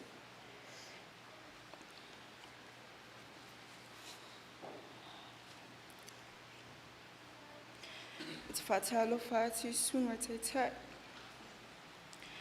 Whapea o na ratua. Ai masit pa ia Malumalu pata mai. Awan mon mawina da sofia o shamato tina pele. O lo ingo fatiao Francine FANO. O a awas tasi o FANO tausi. O a ose tausi o FANO tausi. Alitina fetua ya PINTO TUNU FAIIVAE FANO. Ma le sungat whawhenga ya John FANO. O le ave ia le lea noa. E tama whai atua se mon mapupu. I mama whatanga ma shotina. Whai mai le tusi lua timo te olam ta upe whawhai upe fitu. Wa o tau taua le. Wa I uia te au tau sinionga. Wa o tau whit whatuatua. Wa o mai ale nei whai upu. E whatasi na aile loto toa tina. Sa ia tau iwi mai whangta nei o soifuanga. Ai petai ane. Sa tu o te toila tua wa ia tau taua le. Ma ua mon malo o ia au le ali. A wao le ali ina ia au maia. O ia foine te aveseina. Ia aperilas ful malvalu le afa leona taeau. Sa o ala e Sauniga onga. Sa o tanga atu lo telefoni, o mea bombua lava sa o tawa atu lo telefoni. O se post o wala wina e le atua shamatu tina. Sa langona lo le mautun. O whalongo ina whai malingi o le mata. Ina o maua tala whanonoa. Sa o wala au ilo tina ma le tai tonu ma le mautonu. A wala tina e close foi e whaitua tina ia PINTO. Sa le tai tonu whelo tina tala sa o whaie mai e sa whai mai e te au. O te ta moe lalo ta mam visiri ai. Na o ta moe le lalo lo ta mam. O ua o ati e te ia. Alon tala sa whai mai e te au. Au e te tangi. Lo te tene. Tātou wha mai moe le li. Sa langona lava le o tio lo loto na tala whanau noa. E se talo whae tina. Ua le tau lau olon wha moe. I le toi fia fwoi mai sila e kare sia pele o Fagaitua. Mai lava lo lai titi. Sa tausi lava o e tina. Telo tami sa matu iei lava nei Fagaitua. Ma le tina tama ai me se fwoi ni se o somtuangani. Tai tonu fwoi. O sila fia te tele tangata Fagaitua. Lo ua tupua ai nei Fagaitua. Ua o lava ilona au fai pese malona ngasa. Ua ave ia o e tina. E lola lo tina o te tangi telefoni. Ai tali atu o shot tina whaitua ia PINTO. Ia wai loa whai lo tina o vili atu e whai whangoi mata moi Fagaitua. Pe mata moi whai whangaaru. I asua o lai titi. E whai loa e ma po o keiri se mea o te tangi ai. Ia. O vai ako fwoi o whai mai o ke ngianga ngai ke ngeki. E shot tina awa. E lo lea tina o te turfi alu le i whale. Ai lai fia manga ai mata moe. Ki nganga o wha keninga ruanga. I asona o lai titi ai kar mōringa o whanga alu pe atangi. Ia le te ua ia le alu ata shot tina e au mai au. I lo wala tupu ai. Ma tina sa mato ia i lava mna yuso ia whipe. Tanga diria me se whale o se ia o ta. Ola ia so mato moe e. Ai mato, ai wa lofai girls wufia ai me le. Ia o kuli foi pointa a ke yeki. Ale ngā foi. O fua sia ngai ka meki e o whai a mama papai fi ai McDano ai le iloa. O le, o la kou ale fi ai me le ai me se ale au ka fua au. A whai a mato fe au. Ai tau so e tina. Tasi lava mea te mautinoa e mau e tina. O tua lava i lona pala au o lo whasusu se tu lo. Po o teo teo on tunga la au. A whai fo i putputanga mato a inga wani whai lava whai. E le te tei wa ewa ai tina wa sau i luma. E te maua lava tina o lo tua li mkuka. E le te tei whai vai tina e te lo whai lava o le a inga si ona pele. A uma mata whai lava. I o moa whai shot tina whaitua ia PINTO. O whai mai la kan ngoanga malukinga. E ese whai le alofa tina whaitua ia PINTO i lo tina. Wha lavlawe uma lava. E whai whatasi uma whaingo la mea. E sasi lo se tasi o mātou. I whaingo i e po le a lava. I o whai mai whai se isi o la ua. Se kwa lewa kering whakongo ko whaingo ngā mea ai le kre awilo whainga. O tātou sila fia o mawinga o le nei tina. Ai mai se whailan whanau whale anganga. O se tina e alofa. Ma alosi lona leo. I whaatonu ma o au. I me lei ma me manui ai. O le nei whai tina. E le te te ana FAIIVAE tape na ino lan mo te whanga alu. Ai mai se whai nei Fagaitua. E mana o lava tina e ma o mo mea uma. Ino whengai tina mas tasi o mai whaingta. Ma tau te lewa ai a lava ni ona whoringa FAIIVAE. O se tina e tari mai. E le whaalongalonga ti ngā. O le aso mulmuli ana whai lo whatu whai tina. O le aso la sauni mamalanga mas tasi o tuangane. La mato movie u tā. Sa latu lava tina tama me se wheresu ia o toi malai walele e whamawai atu. Ino o whamawai tina sa taingi masusu lava tina whamai ati au. Talo whai sho tama. I whai whaleilo wa aunga. Ma to atu ma dama o te lo whaunga. Awana ingalo mai mato. Ia a lewa alu. Asa whai mai leila vai alu ati whaunga. Mom, whaftai te leila tau tua toni a shota to ainga. Oi e matua e whai e nei mea uma. Whaftai te leila lo whena i o matua. Whaftai lo whai uso lei shotina. Sisi lo whaftai mami lo lofa malo tau si whamaoni a tea. Whaftai lo ote malo sasa o manu iai. Wo e malo lo mai tinga. Ia mani a tele lo malanga i lain. Ia maua sau na whaanga maua ole sanga tu maua lo tatoa li. Ia e whatasi lau pele lo maftia. E mese lau whanau. Dad, Reverend Johnny. Ia lo tele.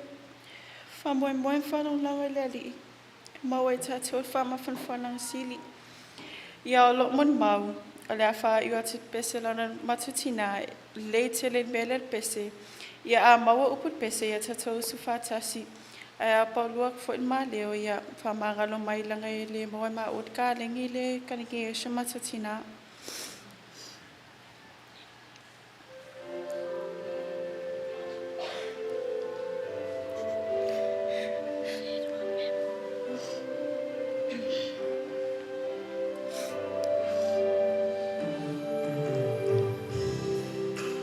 So ia o e lo uau, la upele sili.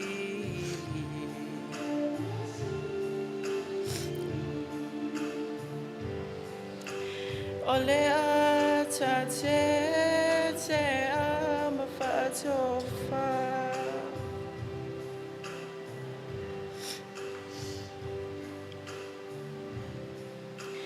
O le a lo famo o e le u.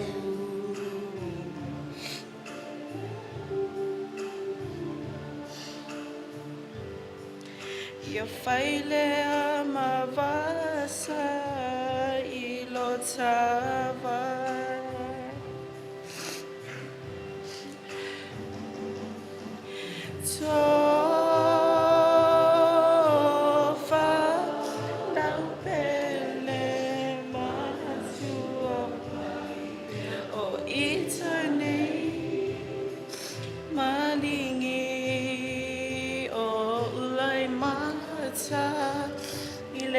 Malepo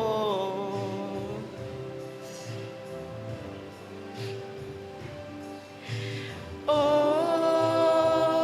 sene a whaingata o le moe a e mapui I tinga au e lo ufatu e nei a pe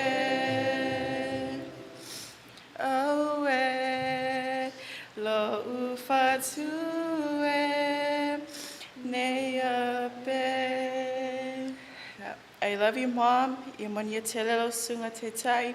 Mania whaia ona le atua e mese lau fia. Ona Yesu. Amen.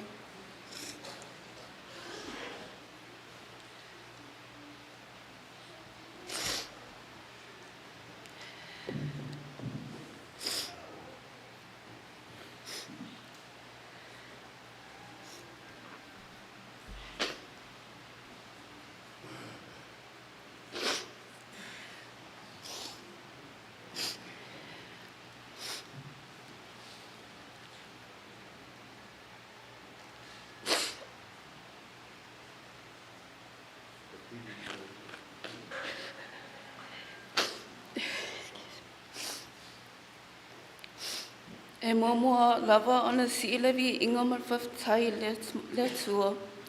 O tatou aulia mai aile ne I tu lao le aso. E momoa le atu whailanga ngā whaftai tai tai o Sauniga. mo le avanoa, o tuina mai, e whai e se mori mau i le mawhitanga ma tina, e pele lo loto, ma lo whatu ato. E whatalo whatu fo e le pa ia, ma le mamalo le tatou a fia, i wō, a inga, nuu, ma le kale sia, ma e masani o mawhai na tatou whatasi. O te iloa o tau sila fia le nu mera fitu, e tā ua tangata o se nu mera laki. Po le laki 7 foi. Winga o whamtalanga, sila ane al peroka lama, o au al whanaunga, o au lana fitu al whasalonga al whanaunga Israel. E a maa au foi, o le pele le a inga, e le ngata al pele tina, e al pele foi e tama. O lo ingoa, o Etna, te mai tae o le maota, PINTO, le lale leo Amerika sa mua i whanga alu, leone, whanga i tua nei, anui langi, FANO. O te fia whaftai lawa i le atua, o wase tina o ia whaina mai. Thank you, Lord, for my mother that you have blessed me with. Thank you for giving me the bestest, yet the greatest gift and blessing in my life, that is my mom. Through you, she's loved me, nurtured me, corrected me, guided me, and taught me true values of this life. Sa liloi manatu, o le teimi nei o le autu lai atu, e whaise mori mau, e winga le mawhitanga martina. Awa e pau lava le teimi atu lai ai, o le vai teimi o le matuwhiwhi lotu. Po le ale lewa le poi Hawaii, o te vili lava lo tina, e whaasoa, po e sao po le leila o mori mau, e o te le tu lai luma le matu e ka le sia. Ia o le nei wa sola tina, o te le loa po e sao po le leila nei mori mau le a whai. Ia lo whawhama ngalo mai, lo nei tangata vai pe e se. Mami, e ngalo e pe a whia.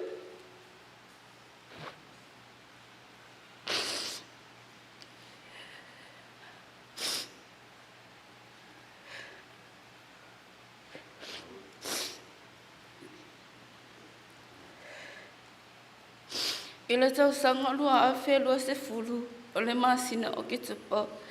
Sa maua e le tala, no maua si tina i le ne whama i le anga, po le breast cancer se tulo. Sa langona lava le matui tui, ma o tia o le loto, o no le ne whama i le anga, o maua si tina. Mom, whaftai lawa lo lofa mai lo whanau, lo nuu, ma lo e ka le sia. Au a po le a lawa le tinga ma le whinga tsa le mai, e te lei whawaiwai ai. Sa e whinau lawa i nei e te mausa ma losi, nei e te fwoi mai ai i linga luenga le atua. Sa tu mau lawa lo whatu tua i le ali, ma lo tau, ma lo whinau. Se o e lava o tua. No o e lava o tua, mami. What I learned from my mom is that she has a lot of talent. E ese marikalingi o ngi tina. E le lei foi lana whai tonga la au. Le pole a lava le ngofo mei Hawaii. E vili mai a e whaasingo a kulanga la au po ola po le leire kau singa o langa pa la au. Ne ese foi le teo mea ma le tū mā si o tina. Me le kai lava nga ma sepu le vaai o si o tina i se me tasi. E po le ale sau le fale o mama le fale. E ma ngā oa ia whaile mea o maria elo na lotu. E te le lava ta alini o si o tina. E le lei fo ia le whaalonga si o tina. O mako fale lai Hawaii, e lua mako living room. E se luma, e se tua, pi whatasi alama le kitchen, si tulo. E la le aso sa ngau ngau, langa tanga me luma mako living room, le luma si tulo. Alo mako ye ko le kitchen ma Katie ma Emma. E musu ala fai mako kala. Ai ke ia mako iskemi. O ai, o la me o tupu. E le kai ala nga umare pisili se longa ko ai ka o kule mele le ifa langa 5 ka alola e ona tu. E ale ta ua foi, ia ua oso leita. In December of 2022, I made my decision, and it was the very best, to move back to Samoa. Ate so itasi sio tamami sio tino.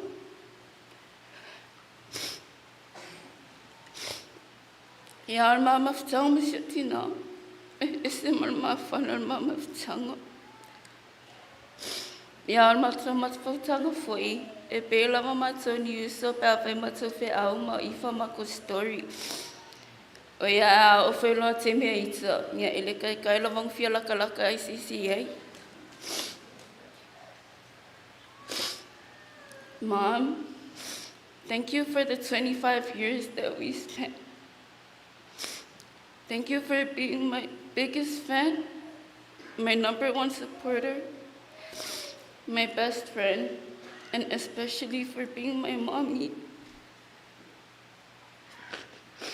I miss you so much, Mom.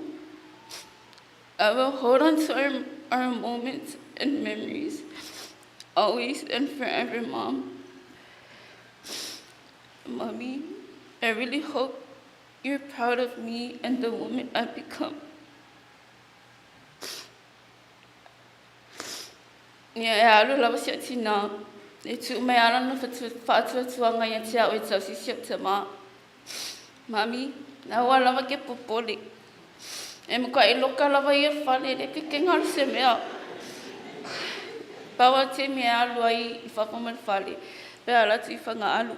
Paula valenga, awala ma ke popole. E vini me foi asia tina ia te au. Ota, o le mea anu e loka maa, alu e kau mulmuli loka maa. E whai ma security a te maa. E abi, tala noa ma se fine se tulo. Awa lava ngai umi pe ulima pe opo. Mami, e le ai lava se whalua ina oe. E tasi lava PINTO. E mo tātou ia whasipasipa mata mai isi o ta mā. Whamolmole whasipasipa mamau atu I o. E leko iai sisi whalua ina PINTO whamolmole. Mā, e moni ai upu le pese. O loa lofa, lea o te ola ai, ma manu ia ai. Whaftai lava mo mea uma mam. E le mawhai na ngalolo wa lofa maloanga le mātou lo whanau. O le amisia ore le mawhitanga. O awa onga, maua popo ina, sa ea oa ia iau. O lea o savani ai. I love you so much, my mommy, my beautiful angel. Ma o la wha o maatula o mon mau I le siwa.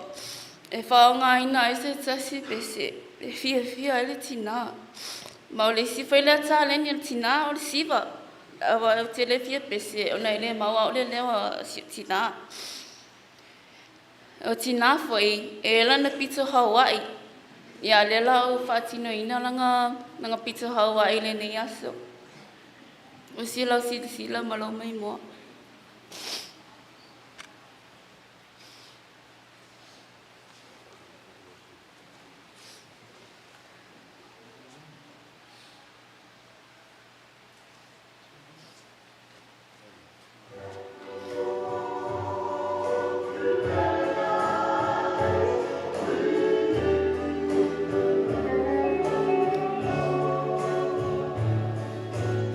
Let me walk paradise with you.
tafi malalo whainga malanga.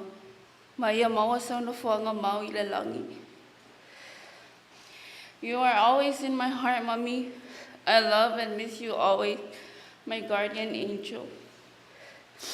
Manuia tere lo sunga taitai, pa pea a inga, ma wau fatasi mai, I le sofa Yesu. Amen.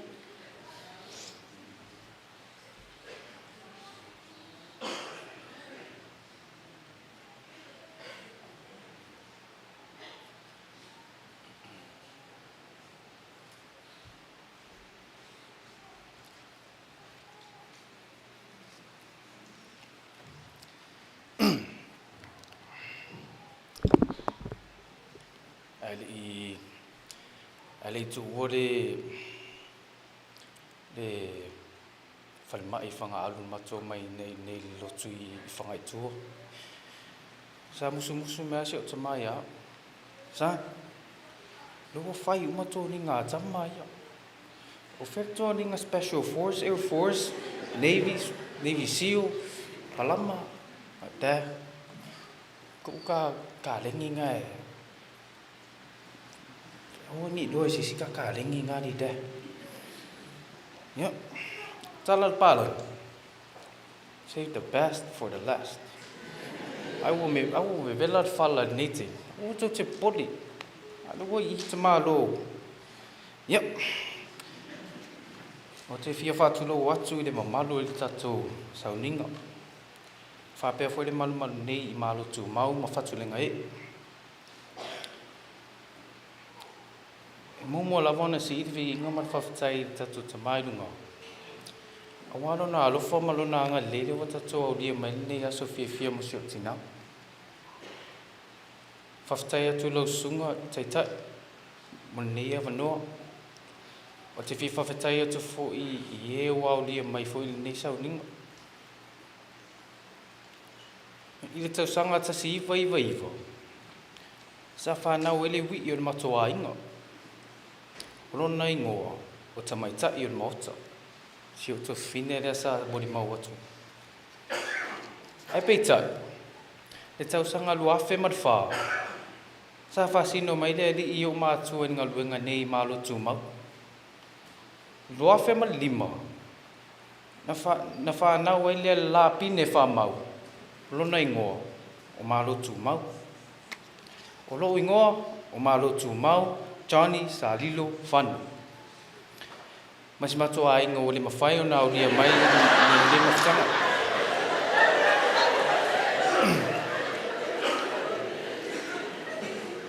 O au le hui le matua inga. Me leo to te sila mai. E se yalo la le lei tutonu le matua inga.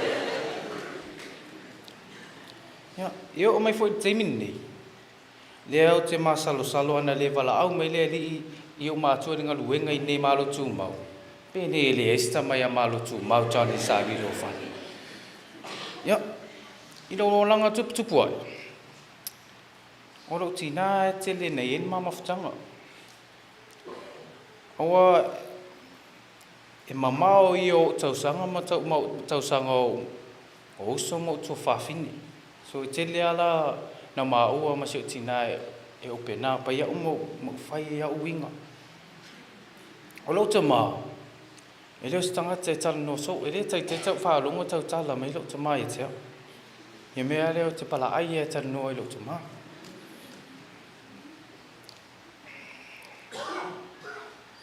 Ia. O lo tina Paule stanga tau te whaasoa I mea umai o te le mali e matoa inga. E te mea te whai atu ai, ma, in mea o te le mali e ia dēse. Ia, whai a mātala. E umai fo atu e o te nia au, talo e ai, e alofa I o si o tina I no tōrua.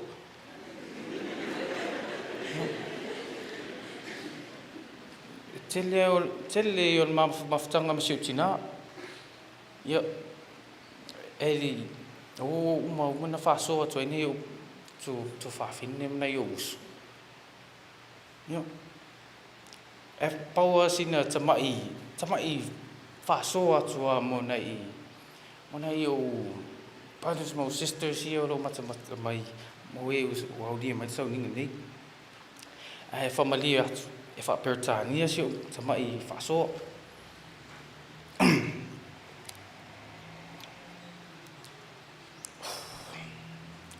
I want to bring up 4 things: love, time, regret, and gratitude. Why I said love is because a world without love is a world full of disaster. Growing up in my family, never really heard the word love or I love you. I personally think and believe that love is much deeper than what most of the kids knows nowadays.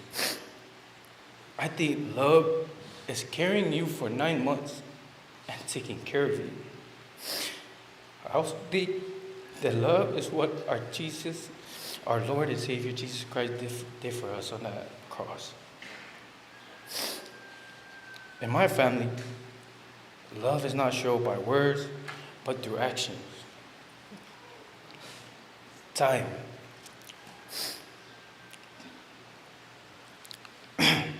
Time will never be on anyone's side. Like that one quote that goes like, time and tide waits for no man. And that's where regrets comes in. I wish I had the time to say I love you to my mom before she left.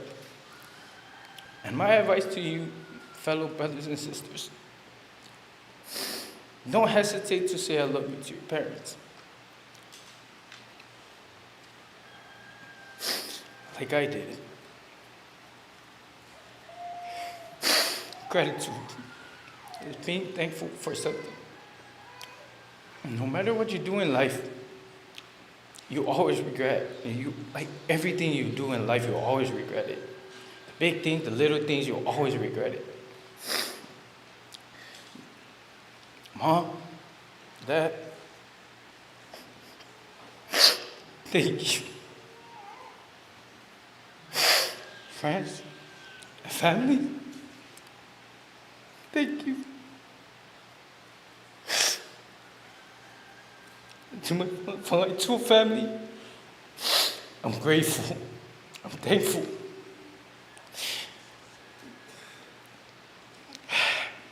With that being said, always find the positive in your life and don't wait before it's too late. Thank you.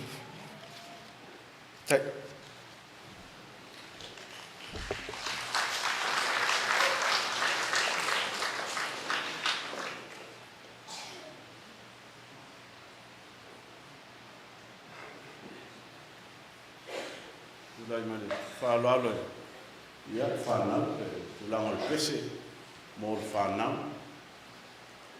Ia, tō wau no whaawau ia.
most beautiful woman in the world. And I love her so much.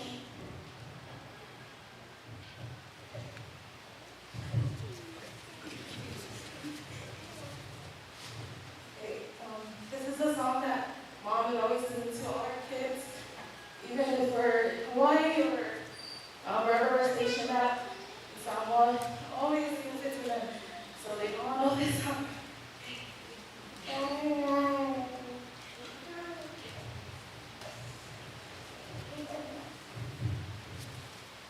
You are my sunshine, my only sunshine. You make me happy, yes, every day. Oh, dear, how much I love you. Please don't take my sunshine away. You are my sunshine, my only sunshine. You make me happy when the skies are gray. You never know, dear, how much I love you. Please don't take my sunshine away. We love you, Mama. Malumalu, wananga.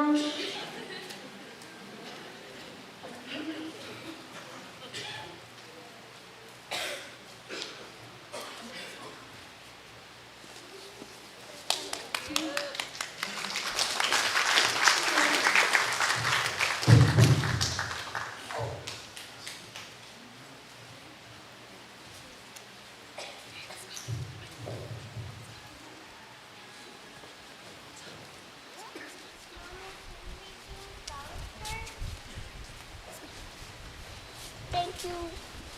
Let me try.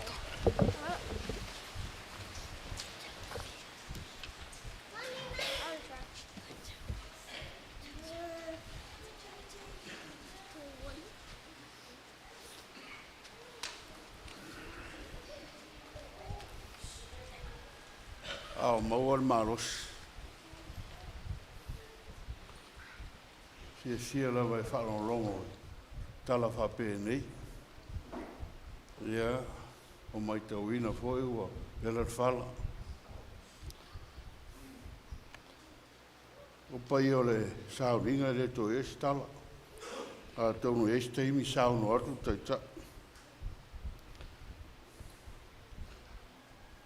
E roa while e lona rima, lau whānau e tō sifu, o sifuru lau whānau, sau pōle sung fua.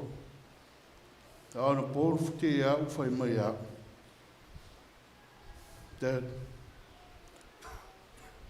a whai e whingale ri e umaro wala.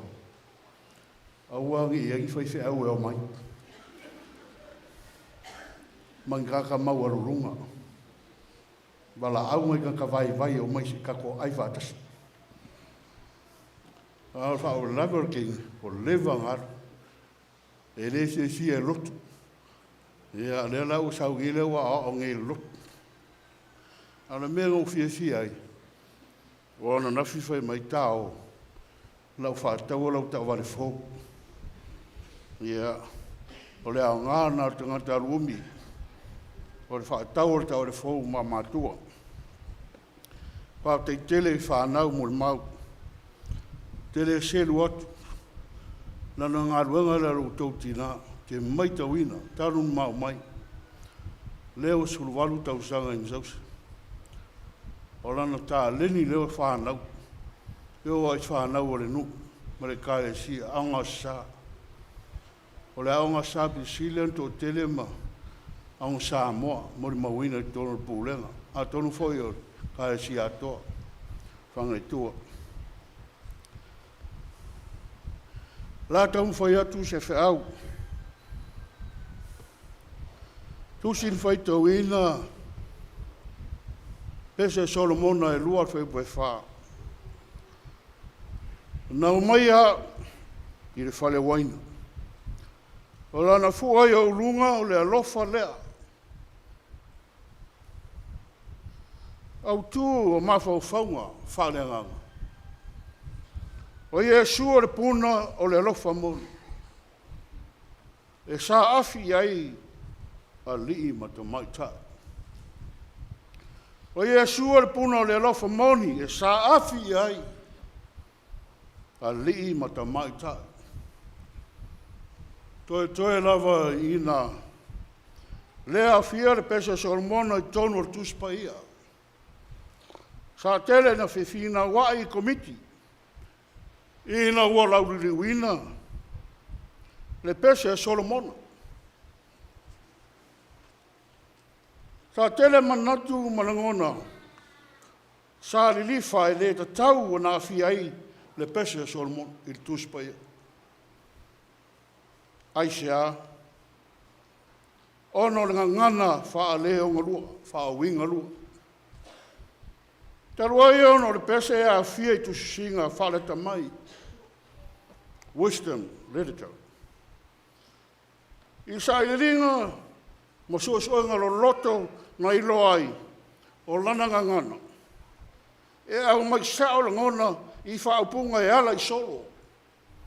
Poem, poetry. Langona ma whaapunga lea whia. Ai ma mori mai ai mo onga o le alofa moni. Moni ma whamaon. Ai ui lava I langona ma mawhauwhau. Aole mea moni. O loa whetawhia I tono o le tangata le alofa. Whaana nau o le atua e le umu. It's a natural phenomenon of life, a gift from God for us. O le alofa se mea alofa mai le tua mo tangata uma, tangata lau tele. Tiva pe ta mau ainga. O le pesa Solomona, marana ngana tātou te maofai. Ona le whairoina mai o le alofa. Pe o sa afi ai le mana mea I lana pele. O le pele foi I lana mana mea. O le mea lawa I sira fia. O le sa afi a le ali ma le tamaitai. E a fua lava I le alofa. O le alofa foi lea ua mautulanga I to tonu o tangata uba. O le vaenga pese sa foi tawina. O lo manino mai. O le mata upu lau alunga lawa. O safi e finga o le alofa. Ma le maftanga le ali ma le tamatai.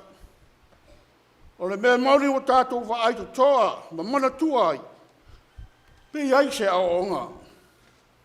Ma ia tā ua foi mo tātou. Le mauni o le alofa.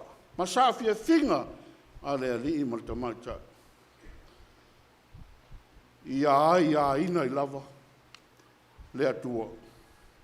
Ia te tongu le mu ai le atua. Ua le lofa le atua lo whetawhi ai I te tonu o te ngata o Malau. O le pine o le whailonga. O le lofa o le taunu unga. Ina ua whatasia. A wā le fuata ua lunga lea. O lo ta oto ai le whatonunga le atua. Mana whamunianga. O e whatasia le atua. Aua le whate e sina. Estas. Se vanga nāra le oti. Ma le pule whaito tasi. A le ali e ona tātou. Nau mai a. I le whare wai. O nana fua ia runga, o le alofa lea.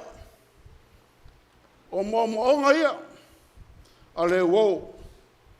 Na te langona ai, o le tino mai, o le alofa e pele I pe lava, maftanga. Pe tai. O le alawa le matango fie. O le vaenga ia la uatala. Maanga I la matanga le maftanga mawhanu. ai lava taimi. E leo ngā tasi e futia ma le mele. O le aso ma le filinga, o le aso ma i ngā tila. O le aso foi ma le mea tupu ai. O le aso foi e matala tala ai no nora ma tanga pele. Ma whanawhana. Ma wha pe ai upu. O ma sai foi lau wha. Ioi. E wha pe nāre soi whanga. O le taimi wau lima whatasi. O le taimi foi. Wali ai ase le lima. E lea solo le lei pe aso o le olanga. Pe ona fai mai le fai launga. Ona poe alo fai, ona poe ino ai. Ona poe fea songi ai, ma ona poe le fea songi ai. Po le ala wale matango fia o atu wa ai o mea o ile lalangi. Fai mai le ngana masani, e le o auro mea umalafa. Wa e ulawa. Ina mamong sa afi manao le lofa i le pesa Solomona. Ai sala lavanga. Poto foi tau tai. Ai le atua lawa ia o lona faiva. O wale la le leo tangata. E leo fōringa vai. A le a mio ma le lofa. A wale lofa. Mai le atua ao ina tupu maola mga lua i te tonu tātou loto. E ata ngialo na mata ngofie. I ona fua. E le ngata i la fua mai. Ai fua te le mai atiri. A wale alofa lea. Nā tangia so i fua ato kerisu. O ia lava. O le atua le alofa lava ia. Wata lia rosa i fua le lale lei. E mata ngofie ma le fofo ngia me uma. Na e whaia. E le ngata i lota ngata i fafa. Ai wha pe foi lon so i whanga atoa whale ngang. E se suru malama atoa le alofa o tumu ai i a keriso Iesu. He is the God of love. Whatever situation we had in, he always loved to care for us all. O ia lava o le atua li tuntangata. Ono le lofa e whamau. O le pese Solomona, Song of Song, po le pese o pese. O lo mamori mai ilang ono le lofa o le atua e le umarava. E le liu ana nafi. E o i le whawa wau. Le usopele FANO. Le usopele. Music is an art. You can express your heart out to your good lady. He loved mana mea PINTO. But now she's gone, but someday you'll meet again. That's your mana mea ko. God is waiting with the flag of love, victory, and winner. Jesus is the winner, man. O le fua o le arofa.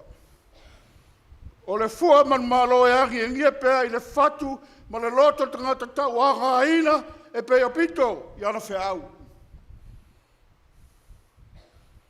E le si ngia o nanga tina.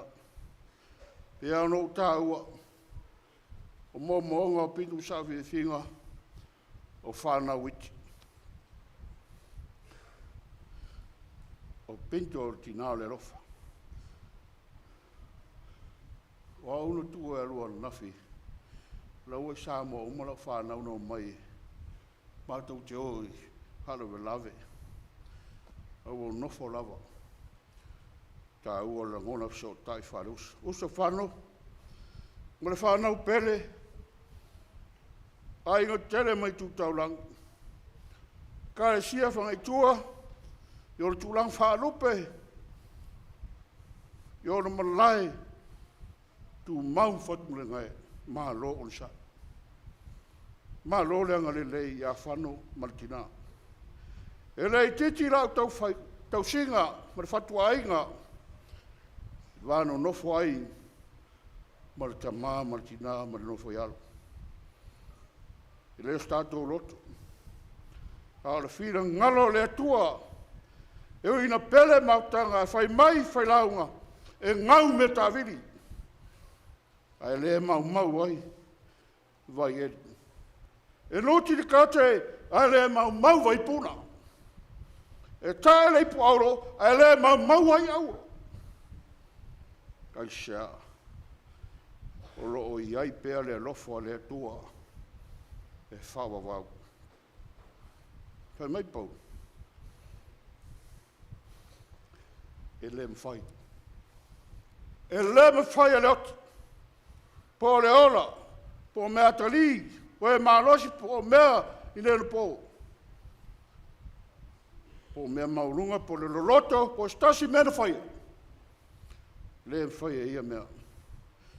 Whātea si mai tātou le alofa o le atua o lo ia ke riso Iesu.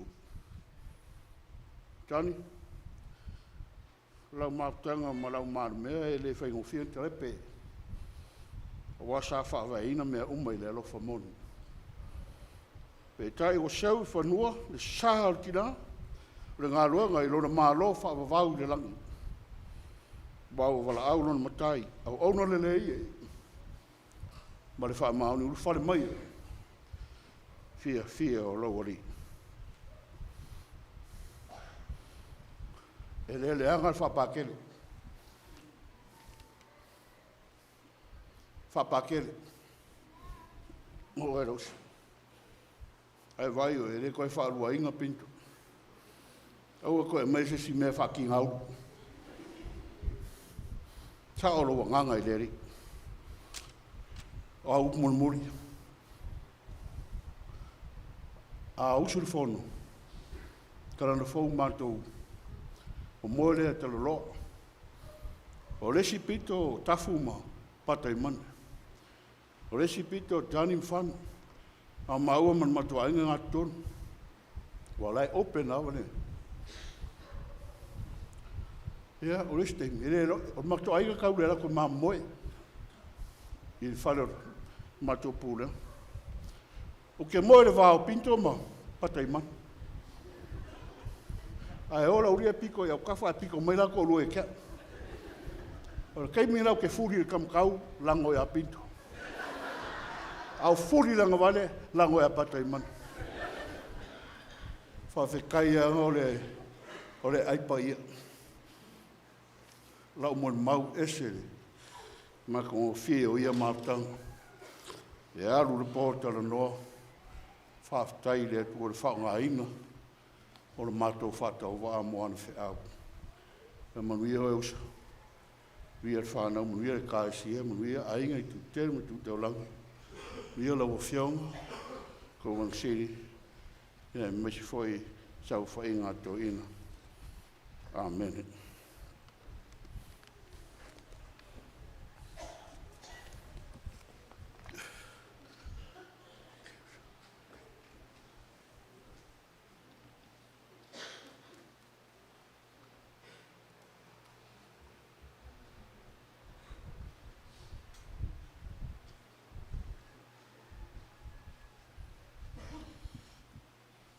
O le moli maule nā le pulenga. A o le launga foi nā le nei aso. Pe ia nā launga ina e lana au aunga. Mō le nei wha moe moe. O pinto e, o lewa na mātou māsani. A mata mai lawai. Ai mātou te le io i tu tonu le ngā rua ngā le atu. O i kanana fau. Leo fau a ngā lulua le pule ngā sua. Wha wawai. Leo mawhitanga tāua. Leo nganga atole o le tina leana sau noa i aile whai whiau le tātou tofi nei aso. Mai le wha alua ina hoa. Whetalai atu le ali i le atua e le ina to atasi o le tangata. Ai o te whaia sona whesoa soani e te tau maia. Talana ke nese. Ai toi no fa ma fau e. Fai le ngā luenga, ma whaatino le whawhanga. But somehow e whai maile atua e mo o mia le whesoasoani. Wa umatala o le whawhanga, mea umana whaatino, ai muli mai ai tua. E iai le creation, e ta tau lava na iai le whesoasoani. Soasoani e ono le upu sa moa, e sau le upu o le soa. O le soa. O le tina lea o le soa. O le soa le atua. O le mea alofa le atua. O anga wha le atua o lana soa lea. I le ngā luenga i Malotumau ma whatu le ngā o i o le soa. Ai whai maile le tala Yesu. A tau ana watu le maila e tasi. Oi maila e lua. O le whale tua ia pinto e le ngata o ia o le soa. A o le tina e alu i maila e lua. She always go extra. Muli mauna mato umolo ngalu lue. Il pule ngā sua. Pinto, whaftai au onga le lei. O au mea alofa mō mātou uma ma mātou taito alua. O le a mātou teu. Ma si tau langa i le atua. E ia alofa mai le atua le nei aso. Ma e ale pese ia o le avanoa mo le kalesia solato su.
Samoa.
La tātou mai atasia le, ulenga mal saunanga o le mau, o la whapea on whai.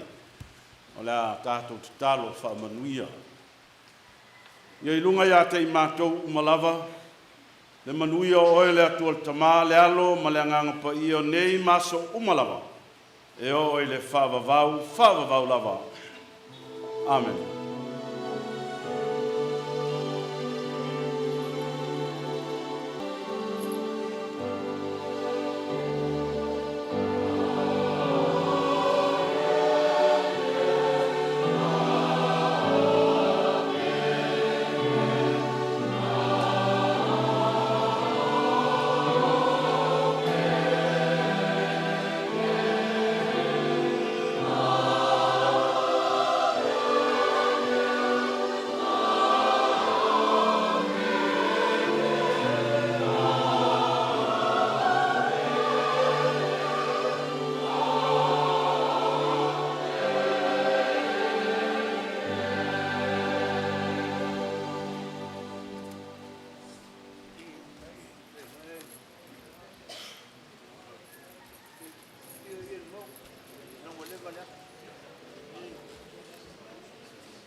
So.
Sa